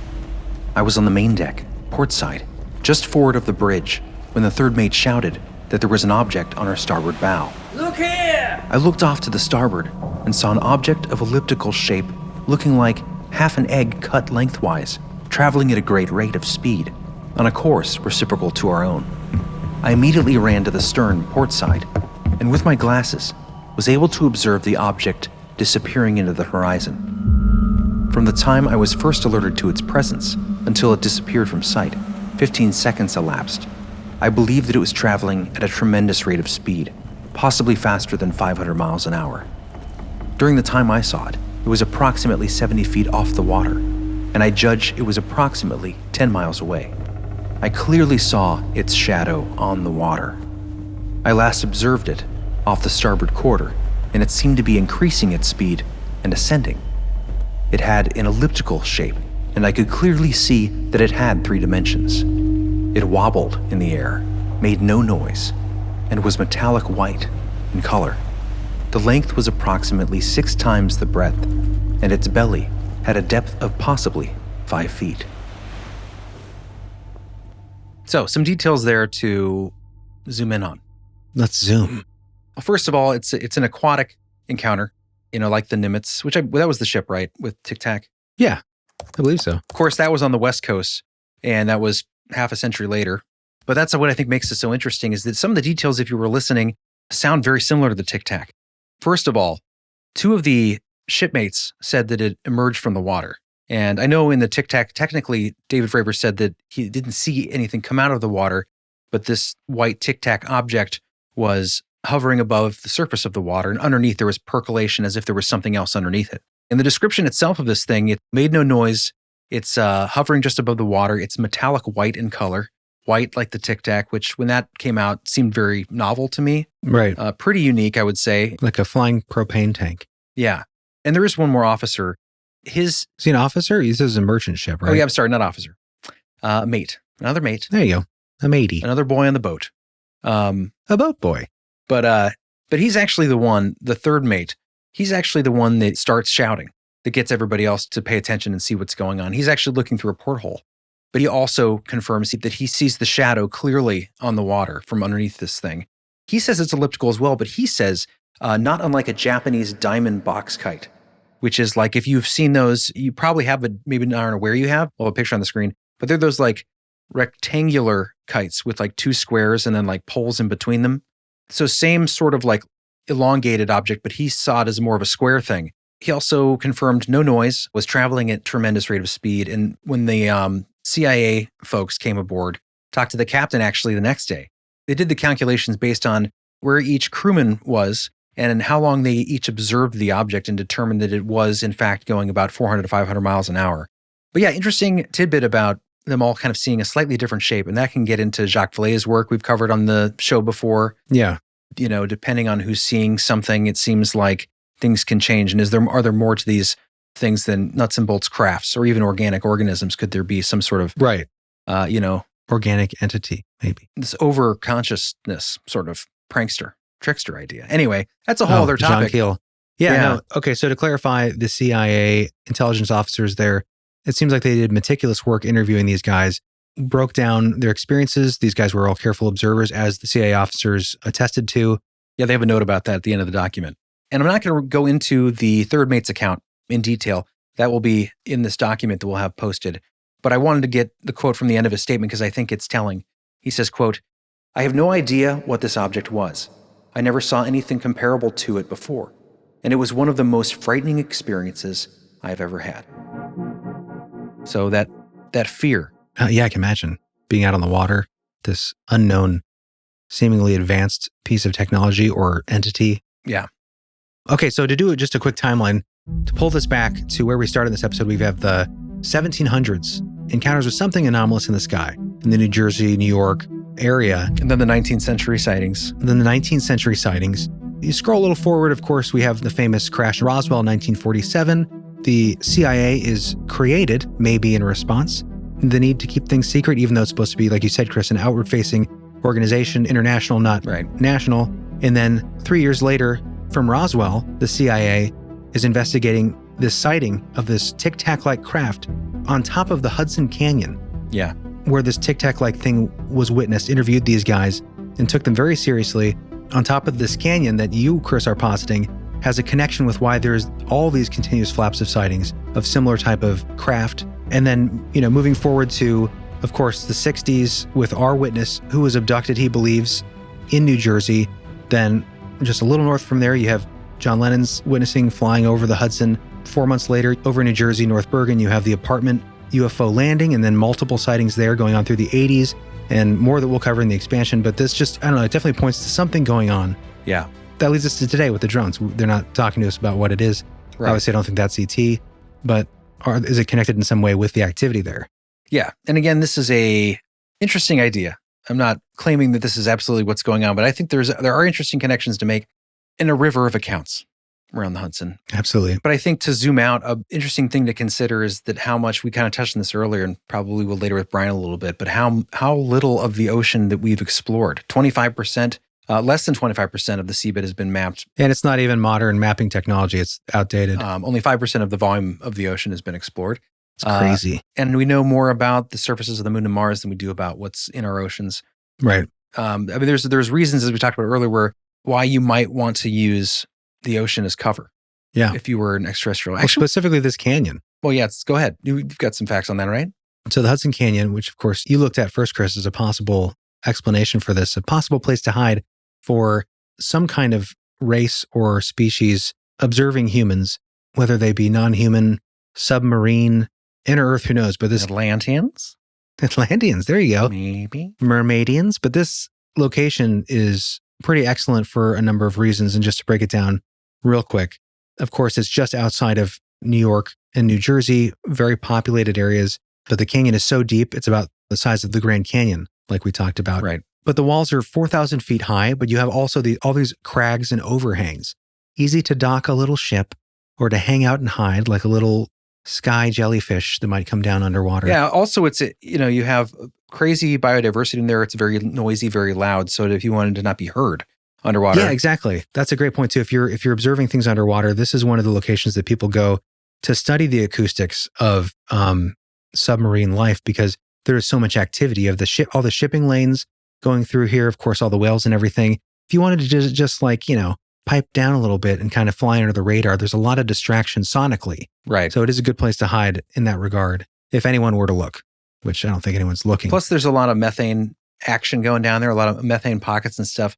Crazy geothermal energy. We're not sure whatever these things are used for power sources, but that's true. Could they adapt whatever they're using to use, earthbound geothermal sort of stuff? Yeah. I mean, some people do believe that they use, for instance, lightning storms to energize. Yeah. Of course, the sun and, the idea that methane. There are motherships using the sun for energy.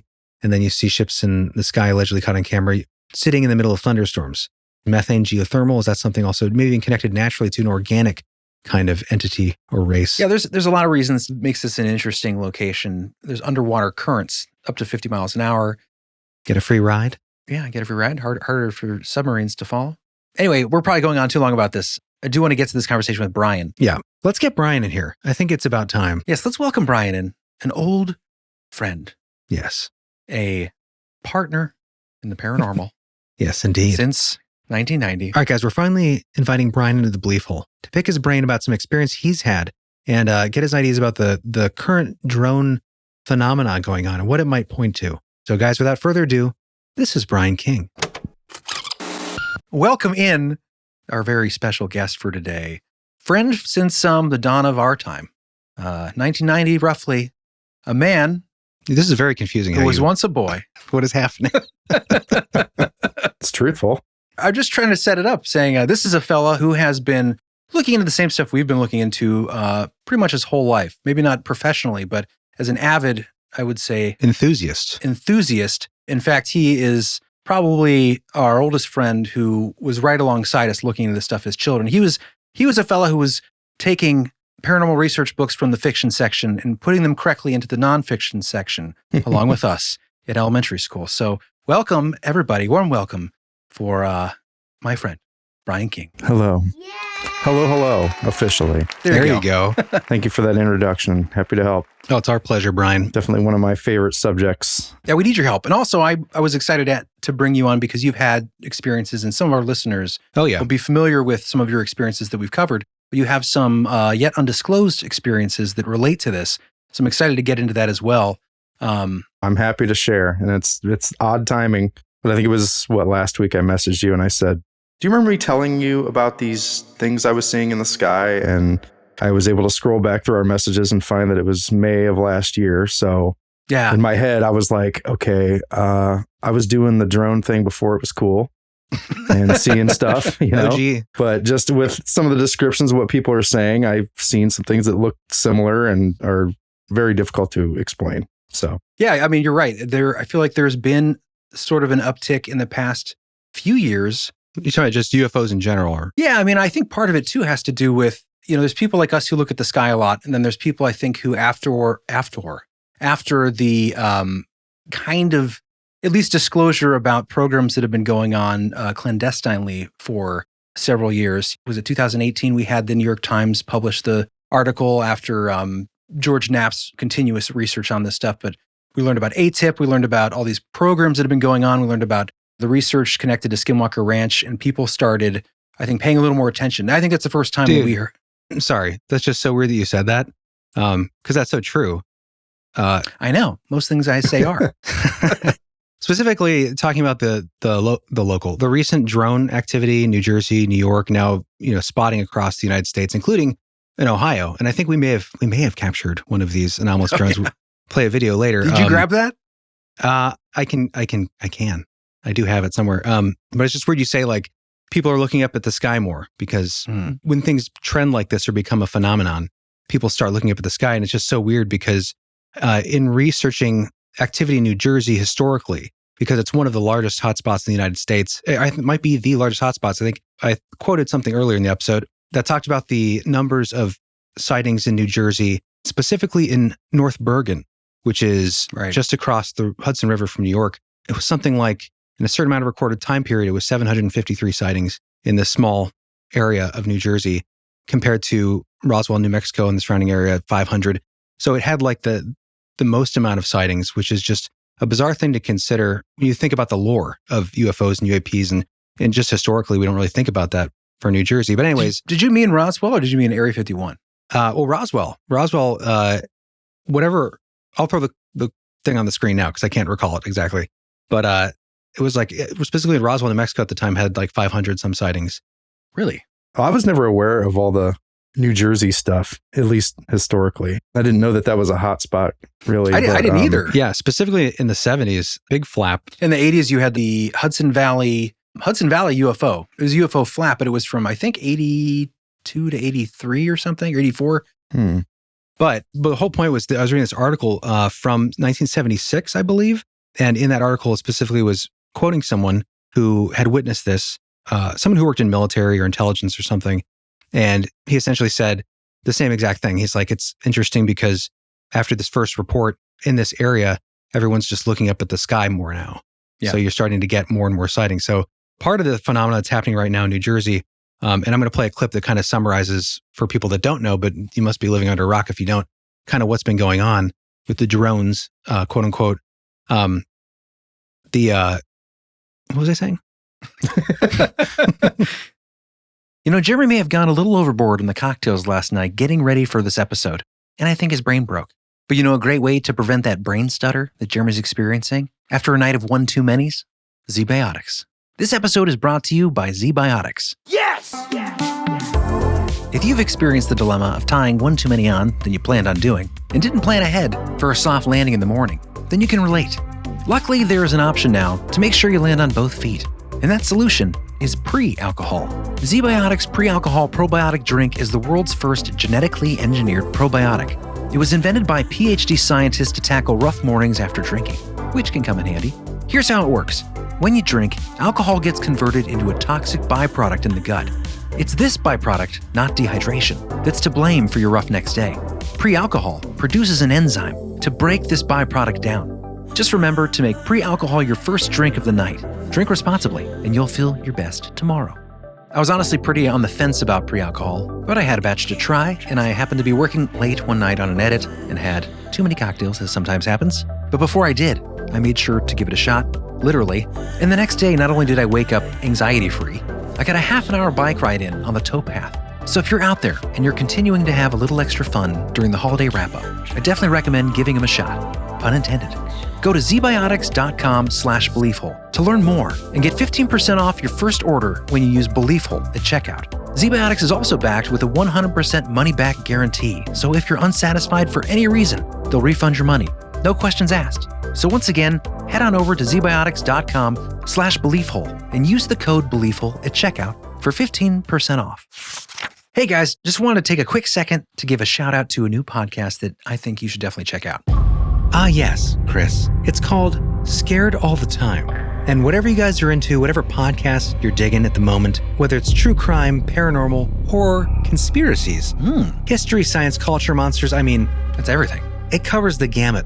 Check out Scared All the Time. Yeah, and what's also cool is that you might know these guys, or at least be familiar with their other work. It's hosted by Ed Vocola. He does comedy writing over there at Rick and Morty. Might sound familiar. Rick and Morty? Yeah.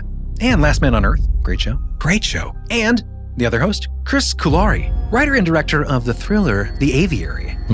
And works on projects for Blumhouse, a favorite of mine, and of course, Netflix. And Chris and Ed, hosts of the show, will take you on a deep dive into some pretty freaky stuff. Yeah, murder, mayhem, Yeah. and monsters, of course. And recently I just noticed that they put one out on the homunculus, one of my favorite topics that we've yet to cover. I know, you always talk about them. But yeah, tons of topics they cover you guys are going to be interested in, so we highly recommend checking them out. Yeah, if you want to get freaked out and laugh a lot, this is the show for you.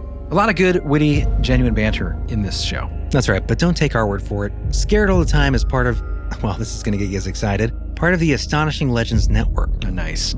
So they've got the bona fides. They got the stamp of approval from them and from us. That's right. Episodes drop for free every Thursday, wherever you get your podcasts, or head to patreon.com/scaredallthetime to become a subscriber and get access to bonus episodes, live shows, exclusive merch, and even a Button of the Month club.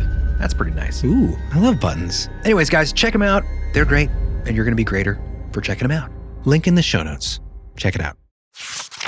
Well, and there's been a lot pushing the legitimacy of the topic, and really a lot lately with congressional hearings and a little more focus on that. And it does seem like, I don't know if I want to give you my full opinion on what I think some of that could be. It's not an original idea, but just the fact that there's that idea of softening the public to the possibility of this not being, terrestrial stuff. So slow disclosure, kind of. Yeah, exactly. I guess the point about, are these more frequent because they're happening more or because people are looking at the sky?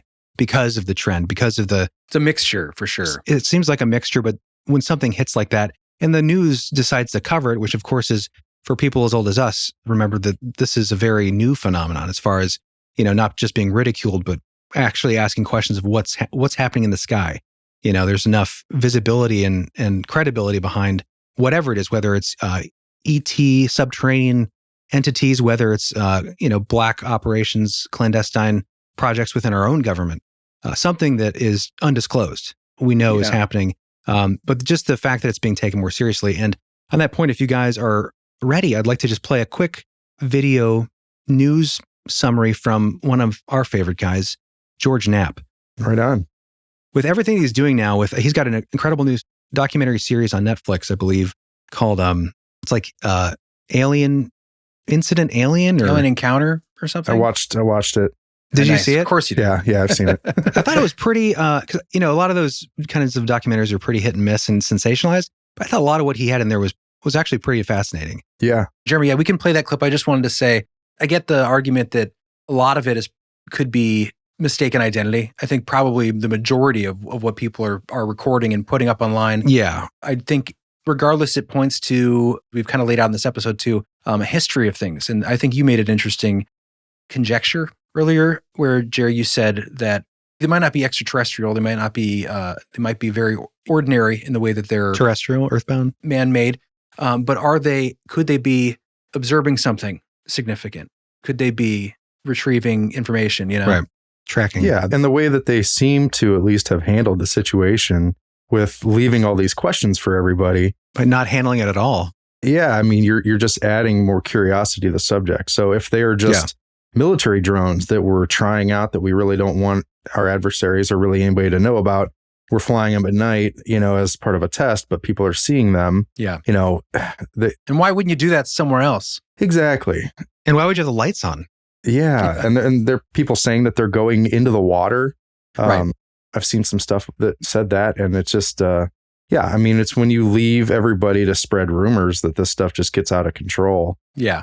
So regardless of what they are, and that's another, of course, I considered as a possible reality behind the phenomena is that maybe that's the point. The idea that these are, I think in some cases, obviously a distraction, man-made machines or something that drones in the sky, that the reason potentially why they're not talking about it or the government's not giving any answers or explanations for it is because they want us to be looking over here, making it a thing. But we'll get into that a little bit. Let's play a little recap from our good friend George Norrie. George Knapp, you mean? What'd I say? Norrie. George Norrie? George Norrie. Other coast to coast AM. He is, acolyte. We'll get George Norrie later. Phil Baggs in the past, I said, what do we call him? George Snorri? George Snorri. But I feel bad now because he doesn't sound like he's doing too well. He's like always falling asleep. You got one George that's Snorri and another one that takes naps. Yes. Man. I thought about that. I just thought about that. And you think there's no God. Come on. Right. That's such a clue. This cannot be coincidence. It's a simulation, man. All right. You guys ready? Yep. Roll it. So this comes from George Knapp of, well, I guess we'll see it on the screen. I think it's Fox News 8, some kind of News 8 out of Nevada. Here we go. Eyes are glued to the skies in Nevada and across the country because of an ongoing wave of mystery 8 News drones Now. that have been spotted for the past few weeks. Drone-like craft have emerged each night over highly populated areas and even in restricted airspaces. Now, most are explainable, but some have stumped both law Are they, enforcement Steve? and the military. Chief Investigator George Knapp reports that this is not the first drone swarm in recent years and likely won't be the last.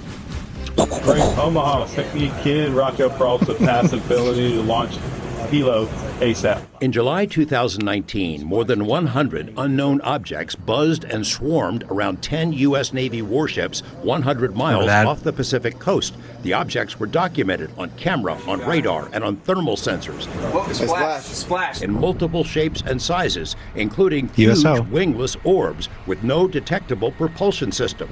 Just drones, no biggie, the Pentagon suggested a few years earlier when Navy pilots on the East Coast. Now, guys, do you remember this one? Yeah. I was going to ask you to stop that picture right there. I heard Mylar balloon. It seemed like a possible on that one. It seemed because wasn't it kind of drifting? Yeah. For those of you listening on audio right now, and definitely come to YouTube and watch the video because this is a very video heavy portion of the show. If you haven't figured that out. Although that does look a lot like. Sorry, I was going to say some of the drones that have been caught lately on camera. I feel like that shape is definitely reminiscent. Yeah. I was going to say what you guys aren't seeing right now, if you're listening on audio, is kind of I don't want to say Mickey Mouse shape. It's almost like looks like the state of Ohio. A little bit. It does a little bit. That is weird now that I realize. Maybe it's like an Ohio State balloon, from Buckeyes game it's or like something. An oval cut in half across the top, but yeah, like a fat triangle, portly triangle with little tips kind of on the end. So that picture, though, actually, in some weird way, reminds me of what I saw. That's what I was going to ask. Yeah. Really? Yeah, because it was not lit. It was, moving from east to west in front of me, just above the tree line. And it was only discernible because, there was a starry night and there's light pollution behind it. So this thing would move, from my perspective, from right to left. And it did not have like wings. It just had like this sort of upside down kind of bell shape. But it was moving so quickly that, there'd have been no way I could have gotten a picture of it. Yeah. Speaking of that, Bryan, would you tell us that, kind of recount that for us? Sure. Let us know what you were doing and then how that all transpired and what you saw. Yeah. So I'm in my backyard. I'm facing north. So east is to my right, west to my left, and got pretty good stars out here because there are some wildlife preserves in the area that, you can't build on. So it's just naturally darker. So facing north, that's where some of those preserves are. So we get good stars. And I was just sitting on my back deck. I turn off all the motion lights in the house so that it's extra dark. And mostly just watching, like satellites have been really easy to see. I had seen Starlink a few times back there. Nice. I thought that was cool. But, I'm kind of like a UFO junkie in a way that if I have time to sit outside alone in the dark and just look up, I can be comfortable and just do that. Yeah. But the one thing that I saw that I think I saw twice, I'm pretty sure I saw it twice, was not like way up in the sky. It was like just over the horizon tree line and moving really, really, really fast from right to left. And it had no lights on it. I couldn't make out much of a shape because there was nothing shining on it. It was just a black object. But I knew it wasn't a plane. I knew it wasn't, obviously not one of the satellites, because if you've seen satellites in the sky, they just look like a star that's moving. Yeah. And they're about the same size in reference to the stars in the sky. So this thing was so low, made no noise, and was just across my entire plane of view so quickly that there was nothing I could have done. I could not have pulled a phone out and tried to get it. Even if I did, I doubt I would have been able to make out any discernible object. But it's weird because that was something that, I went inside and started, I told you guys, I told other people. And then, months go by and you just kind of forget about that stuff. But Yeah, it's weird how that happens. When all this drone things, when all this talk of drones started to come up in New Jersey, like it sort of reignited that thought for me. And I was like, I wonder if that's in some way, similar to what they're seeing. Related. Since they were saying that they were big. I know what a drone looks like. I have one. I mean, if you were to see an object from this distance and that size that was more like a traditional drone, it would have been just a thin piece of paper basically going right to left. It would have been really small, and they tend to be lit up. Yeah, and they make noise. Oh, yeah. This was more like a solid, like a block of shape that was just kind of going like that and in a straight line. I was going to say, that's how you recognize that it wasn't because it was illuminated, it was because it was the absence of illumination and it was kind of blocking out what was behind it in the sky. Right. That's kind of how you recognize it. Which means it had to be pretty big. Yeah. Like I'm picturing in my mind's eye like something the size of a car. Yeah. That's what you're like hearing now. A decent sized object. And then if you guys have seen that video, I know Corbell and Knapp have covered it too, but that one, whatever they're calling it, that object, the jellyfish that was going across that military base. Yeah. Afghanistan, it has like things hanging off of it. Yeah. Tendrils. When I first saw that video, I kind of thought like, okay, what if this was, like a military drone that they're trying out and they've disguised it so that you can't make out what's going on. It reminds me a lot of like when they're testing new cars and you see them on the highway and they have wraps and they have things sort of attached to the cars that sort of hide the body lines, contours. Yeah. Like, why wouldn't you disguise it a little bit just so that not everybody exactly sees what you have? So it's a good analogy. Yeah. When I first saw that one video, I kind of thought, that could be something that's sort of just draped in some things to disguise some shapes, but it could also have been something very legit. But the way that thing kind of looked also sort of reminded me of what I saw. It was just like, it's an odd shaped object that doesn't, lean or tilt, zero lights, and just moves, so fast. Like I've tried to describe to people, if you were outside just looking at like a nice clear sky, like this would be in and out of your frame of perspective in like 10 seconds or less. So it's just like this, just moving. So it's so unsettling, the fact that it had no lights. It's just very eerie to picture that in my mind, that you're seeing something move that shouldn't be up there because what moves completely dark? It's just a silent machine in the skies. Yeah. Ominous. Yeah, some sort of unnatural thing, or at least it sounds unnatural. And like a clever altitude too, because if you're unlit. Yeah, how high do you think it was exactly? If you had to guess. That is so hard to say. It would have to have been like a couple 100 feet off the ground. It was above the tree line, right? It was above the tree line. When you guys come up, I will show you exactly where I was looking and what, we'll be out there all night. But really, like, we're talking about a distant tree line too. So this would be on the other side of like the highway. So it's a good distance. So yeah, I would think it would have to be at least 200 or 300 feet in the sky. But like we were saying, something that's not lit, it's not going to be competing with air traffic. It might be low enough to be under the radar for traditional tracking. Yeah, it sounds like when things fly low, they can sort of escape that radar. So this is all stuff I thought of after the fact. Right. But yeah, there was definitely something there. Not a delusion by any means. I mean, I know what I saw. So, and I'm pretty sure I saw it twice. It just reminds me of so many accounts, whether it's Phoenix Lights, where you hear, because you hear about the lights with Phoenix Lights, obviously Phoenix Lights, right? The lights. But then you have the stories of people on the perimeter of the city, where then they just happen to be looking up and realize that there's this dark, silent object floating over them, and they can see it. The stars blink out as it slowly, and it, again, just like maybe a few hundred feet off the ground, or maybe a little higher, but just drifting silently. I think even Fife Symington, wasn't it Fife Symington, the governor? Yeah, even the governor, he saw it, or he claims to have seen it after the fact, because of course he kind of made fun of it, ridiculed it when it first happened. Weird alien. Yeah. Press conference. Right. Yeah. I was so mad at him for that, but now I feel so bad because I get like he was trying to like just calm people down, but this is obviously the wrong way to do that, was to like, poke fun at it. But he was trying to like allegedly reduce the temperature because some people were pretty scared. Some people were still pretty angry about it. But he came out and said he had his own sighting that night, and it was the kind of silent drifting one, and he just didn't want to add to the. I've heard some weird things about Fife, good old Fife. Besides his name. Since then, did you hear? I was listening to a documentary I saw a couple years ago, maybe. But I think they tried to throw some mud at him. I think like some allegations of corruption or something, and something sexual. I don't know what it was. I mean, I think one politics. Of the things, yeah, well, there's right. There was a witness, I think, it was the woman who was basically credited for collecting all of the accounts at the time, making like a, big fuss about it and trying to get exposure for the Phoenix Lights, and she had, I don't know how much work she'd done. And then she'd called Fife Symington or the office and just like tried to get them to pay attention. She just spent all this time and working with people who were legitimately very upset about what was going on. And then when I think she took it very personally with all the work she put in and all the people that were like actually traumatized from what they witnessed or whatever, that it was just kind of laughed at. And they were never able to talk to Fife's office, something to that effect, where it was just I remember watching that and thinking like, oh, I don't really know how I feel about this situation, but. Well, let me make one quick observation on the Phoenix Lights. So that was that like 99, somewhere 94. around then? Was it 94? I thought 93. 94, 97. Okay. It was either when the Blue Album dropped and Kurt Cobain killed himself, or it was in Weezer years later. Weezer years. That was an important year. There's like 97.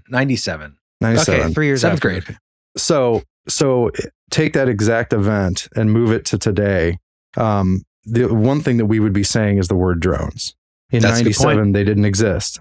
Right. So, and we know that we can do drones in formation and fly them like that. Yeah. That's a good point. That's another thing that I was just kind of like, look at like when you hit, flop history on its back a little bit, just what we're calling it today versus what we would have called it in 1997. That's a great point. Mass sighting, all these things that they have in common. I don't remember hearing anybody from Jersey saying that they were seeing these things fly in formation. Yeah. They may have been, I don't know. But, there was, sorry, continue. Well, yeah, I also have not done a ton of legit homework on the New Jersey stuff because the few times I've tried to pull stories up, there's just so much crap out there. So much noise. I just want to see, give me like your top three, top 3 legit videos. And cite where they come from. Exactly. Who's was I watching? Oh, I think Rogan posted an interesting one that John shared with us on TikTok or Twitter or something. I think it was Twitter. And, but I mean, just know, I want to know, and he probably didn't know where it came from either, because I'm sure he shared it from another share, but it's like, I want to know the source. Like, where does this, if it's just, here's a video, I'm sharing it, but there's no like original source link, then it's like, it doesn't mean anything. You know what I mean? Which is frustrating, but it's so funny, Brian, because I didn't expect this to go in this direction, but we bring up the Phoenix Lights, and your account reminded me of an account from the Hudson Valley flap, where it was called the, what was it called? I forget.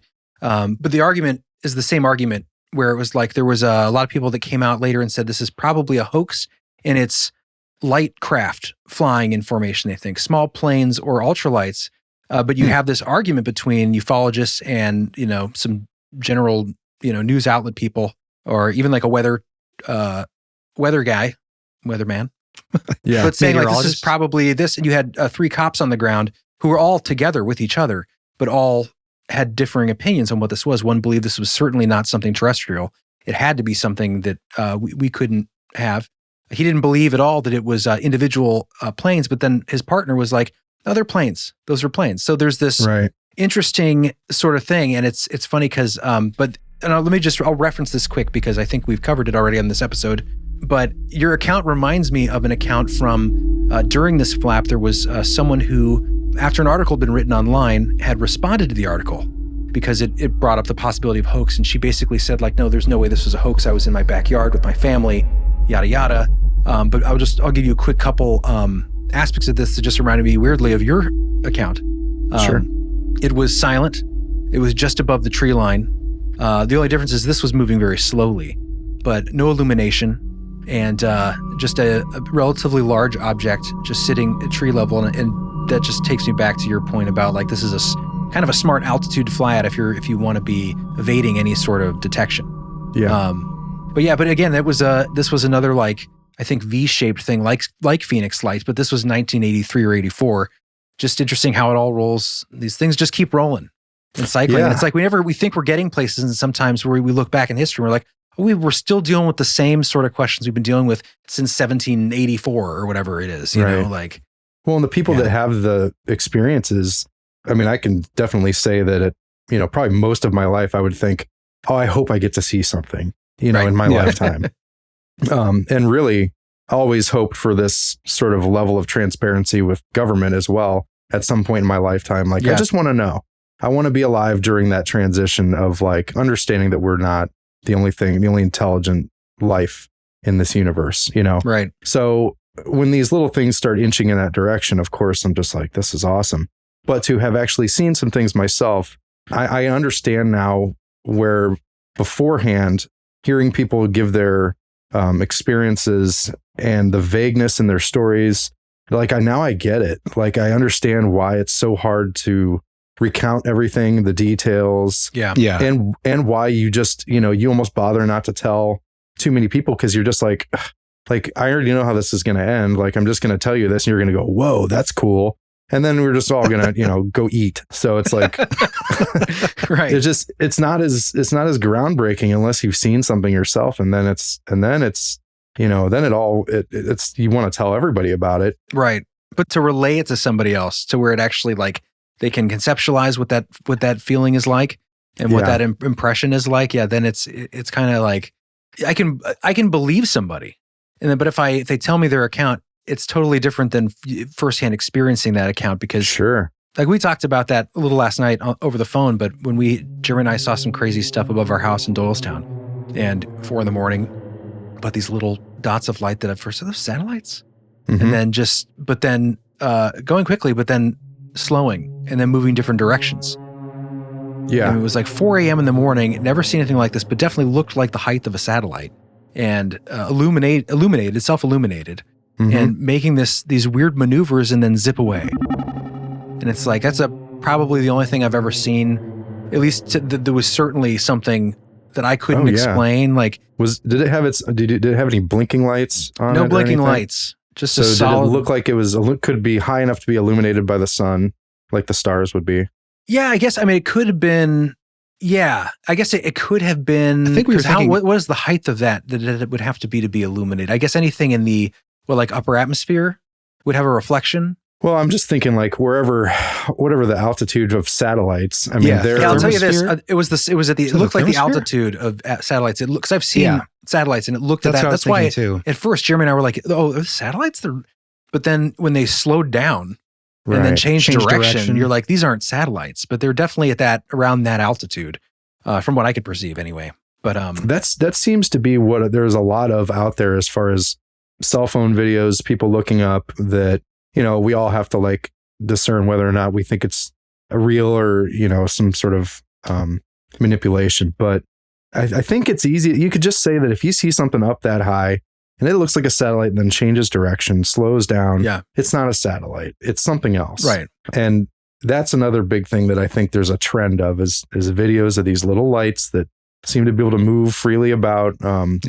If you did watch that documentary, that George Knapp documentary, like he's out on a boat and watches one go into the water. Yeah. I don't know how legit, anytime there's something that crazy that happens when the world's most famous UFO investigator checks into something and something happens for him, it's like, wow, you're just really lucky, or, is this kind of made up? But to his credibility, I don't think it would be. Right. I need to see that clip because I don't know if I saw that episode because it was. I don't think we got that far into the. I was going to say I ruined it for you. Spoiler alert! There are aliens. It's hard to believe that Knapp would fake anything. That's what I'm saying. No, I don't think so. He's been doing this for so long, and he doesn't need to. I mean, he's brought out so much information. I mean, I could see like a production company like bamboozling somebody or like pulling the wool over somebody's eyes. Bamboozled. Like I could see that. But I'd have to see the clip to see if it looks like, did it look CG-ish or did it look like really? No, I feel terrible for telling you, and Let's I pull can't it wait for you to see that clip because they're out on a boat. I think they were investigating odd structures under the water. Yeah, anomalies. Trying to figure. Yeah, so they were doing a lot of like pinging the ground, and then they were out there at night, and the whole crew spotted this light, so they're zooming in on it and showing this light, and eventually it starts moving, and then eventually ends up like going into the water. And interesting. But then I feel like I don't know that they made like a huge deal about that, but I kind of did. I mean, I was sitting there like, what? Like, great timing. Great. It's the right film crew to have out there. You know, trying to gather some clips before we got on here today. I came across one because I was looking for that exact thing, and I tried to log into Chris's Netflix account and get some screenshots, but I could not figure out his password. But secure. It's probably something gross. Just want me to see booger snot. His history. 45. Booger snot. 45. Chris has a sketchy Netflix watch history. How bad can it be? As sketchy as it gets on there. It's just Netflix kids. I don't know if people know I watch cartoons all day long. Anyways, you weren't here for the first part of the episode, Bryan, about the Hudson Canyon. But this is what Chris was pointing to as a possible origin or something that whatever is, if it's military or Black Project, whatever it is, might be watching or tracking something. Yeah, earlier in the episode, we talked about how vast the oceans are, obviously, and how little we have been able to capture information on these vast areas in the oceans. But there are these canyons around the world, and the two in around the United States that are the deepest and the most cavernous and the longest are one in it's called Hudson Canyon. It's right outside of where all of these sightings have been happening. And what I think is so interesting is that early in the episode we covered, and I'll relay it to you just because I think it's an interesting talking point, but we covered a declassified CIA memo. There were at least three crew members on this naval ship, and they see this craft, and they all kind of describe it a little differently. But the second description, aspects of that just remind me so much of, maybe you can guess here by the description. But he says, I was on the main deck, port side, just forward of the bridge when the third mate shouted. And as he goes out, he looks off the starboard bow and he sees this thing, what he describes as an egg cut in half. So sort of a half oval. Another crew member described it as a elliptical sort of, oval shaped thing. He describes it as, he says, during the time I saw it, it was approximately 70 feet off the water, and I judge it was approximately 10 miles away. I clearly saw its shadow on the water. I last observed it off the starboard quarter, and it seemed to be increasing its speed and ascending. It had an elliptical shape, and I could clearly see that it had 3 dimensions. It wobbled in the air, made no noise, and was metallic white in color. Does that remind you of anything? Metallic white? Metallic white cylinder above the surface of the water. A wingless Tic Tac. I mean, that just sounds like the Tic Tac. Oh, sure. To me. Yeah. Yeah. So this is from 1950. But again, another naval sighting right above the water, again over another sort of canyon where there's a canyon in California that's a little further away from where the Nimitz had their experience. But it's just mind blowing to me because it's almost described exactly the same way as the Tic Tac thing, and it just reminds me of, like, you see, recent footage of these like metal spheres that are floating over in Baghdad or wherever, and they're wingless things that are going, and how much do they just sound like Foo Fighters? Like, It's interesting because there seems to be these things that almost are like, I'm going way out here on a limb and I'm not making any claims, but it seems like sometimes these technologies that just kind of get redescribed in different era and kind of designated what they could be based on our own technology, but a lot of times sound almost exactly the same as they were, 100, 200, 400 years ago. Right. Just described, as you said, Bryan, just described differently. Yeah. Almost seems like it's something out of time. Well, and to add to your baseless idea. Thank you. If, like the Foo Fighters, it was World War II, right? Yeah. For something to show up and not be on radar from anywhere, and then suddenly they're there and then the pilots are seeing them. I guess it would make sense, or at least you could speculate that they're coming out of the water, right? Yeah. I mean, if they would ascend out of the water, they would not be visible on radar until they got to a certain elevation. By then they're moving, and that's when they start to ping. That's a great point, because those were, I think the majority of the Foo Fighter sightings were over the sea, were over the ocean. That's as I remember it. Yeah, it was always, I think, over water. But yeah, I never knew about the Hudson Canyon, and it is kind of interesting that I see that, that direct closeness to New Jersey. That's an awful deep hiding spot that, if you had something that could go underwater, that would be the nearest place to stash it. Right. Yeah. Especially when you're so close to one of the most densely populated areas, at least in I would say the Northern Hemisphere. Yeah. And you have Manhattan, New York City. You want to see, like, especially with, just being, if you want to focus in on human society and see what's going on. Again, I'm not saying that like the drones are ETs, visiting us. Right. But I think it's interesting that we've had such a history here of anomaly. And then I do like Jeremy's idea. I don't know how much there is there, to use a phrase people There's like a to lot use. there. But I don't know if we are monitoring something ET, or it could be, something else somebody brought up, which at first I thought didn't hold a lot of water, but I heard some pretty informed people talk about it, and I hope this isn't the case. But a reason that maybe these are military, a lot of them anyway. Well, let's get to that. Going around, are you going to talk about that? Yeah, I'm going to talk about that. The scary scaries of what it could be, which we'll get into that in a second. But I just wanted to mention about the Hudson Canyon. And man, what was you just saying before that? I was jumping around. You were you jumped around a lot. Yeah. Okay. So I just wanted to mention. Can I pee? I gotta pee. Just go, man. I'm gonna go. Just a quick pee break. Yeah, let's do that. All right, buddy. Hey guys. Hi. We realize this episode is getting a little long in the tooth, but it has been a lot of fun. It's been a blast. We want to keep the conversation going. We've got a lot more left with Bryan to discuss.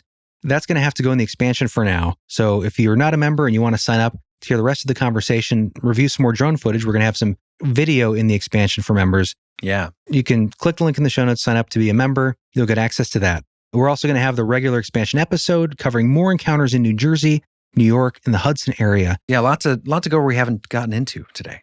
Some real bizarre tales we're going to flesh out in the expansion. So check that out. But it's coming up on the new year.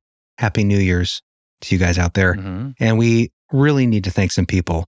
Yeah. Some very supportive members of the show. And John is not with us today, but you may hear his voice chime in for a couple moments. Oh, yeah. We recorded some before he was out of commission. So you will hear his voice. You'll hear some love from John. So without further ado, we just wanted to thank you all out there for listening. And now, thank some very special people to thank. Let's do it. Thank you too. John Manzel. Oh, John. Or Manzel. Welcome in. You are the man. He is a Dogman Whisperer. Right. Little Pat. Another Dogman Whisperer scratching at the door is Jonathan Bertram. Ooh, Bertram's. Do they make lip balm? Bertram's Bees? I don't know. Sure, that works. Yeah. Welcome in, Jonathan. Thank you to be here, Jonathan, in replace of our brother. I'm here in spirit. Annie Meisner. Yes! Ooh, Meisner? Hi, Annie. Another Dogman Whisperer. Annie for the win. Annie, come in for the win. Samantha Vega. Ooh, Samantha Vega. It sounds like a constellation. It does. For some reason. You are a cosmic lady. Thank you for joining the whole, Samantha. Welcome to be here. I love you. Another Sam, Samantha Bentley. Vroom, vroom. Vroom, vroom. Sorry, terrible car sound joke. No, it's good. That worked. Welcome in, Samantha. August Ram is here. Another Dogman Whisperer. August. Ouch. He rammed me. My favorite month of the year. Thank you, August. My favorite animal in the field. Ooh, maybe something for all of us to check out. A supporter of the show, Urban Legends America. Yes. Oh, well, hello. Welcome in. Welcome, Urban Legends America. You sound like a fun time. The expansion is no longer a mystery for you. That's right. Legend me this. Okay. Sorry. That was like a Riddler reference? I'm not sure. It wasn't bad. Zach Morales. Hey. Yes. Hey, buddy. Hey, Zach. Welcome to the show, my friend. I'll have more of Zach, I guess. Wow. Oh, I'm sorry. Okay. We're rusty. We're a little rusty. Marcus Leonard. Hey. Ooh, a man with two names. Marcus Leonard? First names. Yes. Must have been confusing in roll call. Leonard Marcus. Most people have two names, but two first names. That's a good point. I get your point. Thank you, Marcus. Welcome in, Marcus. Welcome to be here. You freaking Dogman Whisperer. I almost missed that. All right. You're special. A howl for you. No Wayne. Not Wayne? Not Wayne. Mighty. Yes. Now Wayne. Wayne's in here. Yes. Yeah, welcome to be here, Wayne. Welcome in. You are mighty indeed. Mighty in the hole. You're my Batman. American Ninja Warrior. To Chris's Gotham. Okay. Rah Story. Oh, hello. Wait, did I say that wrong? No, that's right. Rah Story. I like That's it. a great name. It sounds like a cheer. Yeah, it's like you're cheering on more stories. That's right. Rah Story. Hey. Welcome in. We'll tell you a tale. Thank you to be here. Angry Drunken German. Wow. Cheers to you, my friend. Ausgezeichnet. Wunderbar. Clink, clink. My dad says this a lot. We're happy to have you. He is no Doomkopf, that's for sure. Welcome in, mein Herr. All right, and welcome in, Simon McGuire. You are hired. into the belief hole. Simon says, thank you. Thank you. Simon says, step on into the expansion. Welcome to be here, Simon. Yes. We're proud to have you. Oh, you know what? You know the show needs, Chris, frankly? What's that? More barking divas. Ooh. Yes. I don't know what that means. Actually, it sounds a little aggressive, but I'll take it. We're with the Dogmen. We are about barking here, so. That's right. Welcome, barking divas. Yes. Sarah Morehouse. I could have a little more of Sarah in the house. I already used more with Zach. Well, that's her name, though. That's true. Welcome in, Sarah. Excellent. Welcome to be here. You are welcome into the Belief Hole house. Thank you to have you, Sarah. You are special, and we are special for having you in the hole. Oh. Tiffany Goymond. Yes. Oh, that's an interesting name. Tiffany Goymond. Yes. What a wonderful name. A name worthy of a Dogman whisperer. Yes. A howl for That one you. feels good to say. Goymond. Say it with me. Goymond. Or Yeah. Guimond. You may be saying it totally wrong. That's true. It could be Guimond. Anyway, Yeah. welcome in, Tiffany. Try to say the next name, though, Chris. Another Dogman whisperer scratching at the door. It's a Mandy. Mandy Frohalik. Frohalik. That sounds maybe German or Austrian. That sounds maybe we're pronouncing it wrong, is my best guess. Welcome in, Mandy. You are dandy. I'm not going to pronounce the next name, Nom. Nom? You can't even say the words leading up to the words. I'm getting tongue-tied just reading it. Bumpy Knuckles is going to be the next one on the list Bumpy here. Knuckles? Who doesn't have bumpy knuckles? Right? It'd be strange if they were smooth. Bumpy Knuckles. Welcome in, Bumpy Knuckles. You must be punching for success. Thank you, Bumpy Knuckles. Thank you to be Yes. here. Kathleen Montree. Oh, hi. Kathleen Montree. You look familiar, Kathleen. How, you can't see her. What do you mean you look familiar? In her heart. I can see her heart. Welcome in. It's a pure heart. And pure hearts in the hole are always welcome. That's kind of creepy. Thank you, Kathleen. We're happy to have you. Lauren McNeil is a dedicated member of the Hole. Yes. All right. Welcome to be here, Holy Lauren. moly, yes, she is. You sweetheart. Annual membership. Thank you, Yes, Lauren yes, yes, McNeil. yes, yes, You are yes, yes, loved yes. with much love. All right, one more Dogman Whisperer coming down the pike. All right. Open the doggy door. It's a one-name classic. Marty McFly's girlfriend, Jennifer. Aw, yes. Jennifer, welcome in. Someone activate the flux capacitor. She were actually getting a dog, and we thought of naming it Jennifer because we thought how hilarious would it be to have a dog with a very It's a silly name for a dog. common gal's name from our generation, Jennifer. We thought Great that'd be name wonderful. for a lady. Silly Something name that for a or dog. Melissa or anyway, Jennifer is the winner. Welcome in, Jennifer. Okay, Willow the Whisper. Yes. Ooh, hi. Yes. Hello. Willow the Whisper. That's a spook light I would walk towards in the middle of the forest. I don't know. I think you should always avoid the spook lights. But we thank you for being in the hole, you creepy named supporter. Yes. Thank you, Willow. Jacob K. What's up, buddy? Hello. Jacob K, waste no time. He's right here. He's in the hole. I'm okay with you. Oh, yeah. Thank you. Thank you to be here. Catherine Wade Oh, all right. is wading Yes. through. The waters of the expansion. That's right. We are going to baptize her in the light of mystery. Right now. Little baptized sound effects, John. I don't know what that sounds like, but No. thank you. Welcome in. Welcome to be here. Please welcome to have you to the hole, Jasmine Pimentel. Pimentel. Welcome in, Jasmine. Sounds like a cheese, but I know that's The pimento. fresh maker. Sure. I think it's fascinating. So that's Mentos. Anyway, We're getting really bad. John, we need you. Where are you, brother? we need John back for this. Anyways, welcome in, Jasmine. We love you. Yeah. You smell wonderful. All right, Chris, ready to howl it? I guess. We got another Dogman Whisperer coming in. All right. Oh, man, my voice is cracking. Yeah, John's better at that. He had a dog. I used to howl well. Welcome in, Matt. Matt is here. Just plain Matt. Matt, splatting in the hole. Welcome in. Nahal Patel. All right, Nahal Patel. Patel. Thank you, my friend. Oh, man, annual supporter. Warmth to you. Annual supporter. People like you. And a Dogman tier. True heroes, man. Thank you to be here, you Dogman. You get, let's give you a triple howl. All right. Yeah, triple howl. Seriously, thank you. Feels good. All right, next up we have Ashley Cole. Whoa. Stop the presses. Mm-hmm. Shadow person of interest. That's right. With a name like Ashley Cole, yeah, you can imagine it's going to be a shadow person of interest. Yeah, she's mysterious. She's hot, and she's keeping the hole on fire. That's right. Welcome in, Ashley. Thank you for that extra generous support, Ashley. Yes. As a shadow person of interest, you are a true hero of the hole. All right, next up we have Jenny Rains. Yes. Oh, hey, Jenny. The thunderclouds are clapping for Jenny, and we clap for her too. Lightning bolts are bolting. Welcome to be Yes. here, Jenny. Yes. You're a sweetheart. The next guy, I think we might know. Oh, yeah. And he's a freaking Dogman Whisperer. All right. He's keeping the streets safe, That's right. enjoying the hole. Good to see you in here, my friend. Thank you to Josh Bearbash. Josh Bearbash. Yes. Welcome in. Much love from the hole, sir. Yes, indeed. Daniel Pessel. Yes. Oh, Daniel Pessel. Yes. He is coming I said that very plainly, but he's not a plain man. He's a handsome, wonderful fella that is supporting the show. had a good rhyme and you just knocked it out. Oh, sorry. You may continue. Daniel Pessel is coming through the threshold, Jeremy. That's what I was trying to say. Oh, sorry. I ruined it. You did. That's all right. I forgive you. It might not even rhyme. We don't know how to say that name, but that's our best guess. Thank you, Daniel. Welcome in. Yes. Thank you to be here. Yes. All right, Joey Lamberti. Joey Lamberti. Getting flirty with the hole. Oh. That sounds pretty Lamberti getting flirty. Put those words together. Thanks, Joey. Welcome to the expansion. We're happy to have you. Oh, this next one's clever. Welcome in, Joe Mama. Pretty clever. Excellent. that could be Joe's name. You don't know. Well, actually, I see his email and it's a completely different name. So, all right.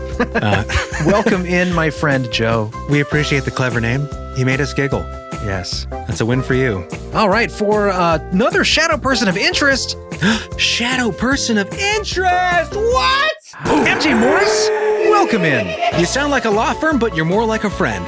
Thank you, MJ Morris, for the sweetness and kindness that you've bestowed. Yes, yes. All right, next is a twofer. We got Brennan and Corin? Yes. I think so. Awesome. Corinne Jones. Brennan and Corin Jones, or Corrine Jones. Man, I can't speak words. Either way, they are here with us. Yes, thank you, Brennan and Corin Jones. Oh, Michael from New Earth Knowledge is here. Ooh, New Earth Knowledge. What is that? Google. Yes. Hopefully nothing salacious. It doesn't sound salacious. It is. I'm typing. There's a blog. There's an Instagram page. It's a fella, and he's got knowledge from the New Earth. Awesome. I need to dig into this more before I really know what it means. But anyways, thank you, Michael. Yes, yes. And finally, the last name of the evening, guys. For the season. But don't worry, we're going to get to the rest of you too. So hang in there. There are a good dozen left. Good couple dozen. Last name tonight, Kennel the Dogs. That's right. Keep the hole friendly for Cat Crawford. All right, Cat Crawford for some feline affection. Yes. Welcome in. Welcome to be here, Cat. Meow. That was pretty bad. All right. Sorry. This is my best cat sound attempts. It was all right. Anyways, guys, thank you so much. Yes. Thank you so much for being here and for supporting the show. You guys really do make the whole churn and keep the show alive. Alive and full of passion. That's right. You make it what it is. And we thank you. And to everyone listening right now and all the supporters of the show, and to people we haven't got to your names yet for the shoutouts, they will be coming. Hang tight. If you signed up, no matter what happens, as long as you signed up, you'll get them. Yeah. So stay tuned. And it's been a great season, guys. We've had so much fun, and I hope you've all enjoyed these episodes and really loved the mystery and the stories. Oh yeah, by the way, we're going on break. Did we mention that? I think so. Okay. Well, it's Christmas time. It's the holidays, and we worked through them. This will be coming out right before New Year's, so Happy New Year's to everyone listening. We'll be working up to the minute. That's right. We wish you the very merriest of Christmas, happiest of holidays, happiest of all the holidays, and the best freaking possible New Year. Yes. Whatever you guys are getting up to, whoever you're kissing, whatever cats you're hugging, whatever reruns you're watching, which is probably what we'll be doing. Thank you. Thank you to be here. Yes. And we will see you guys next season. Yes. And until next time, might as well do it one more time for the season. We'll catch you next time on Believable.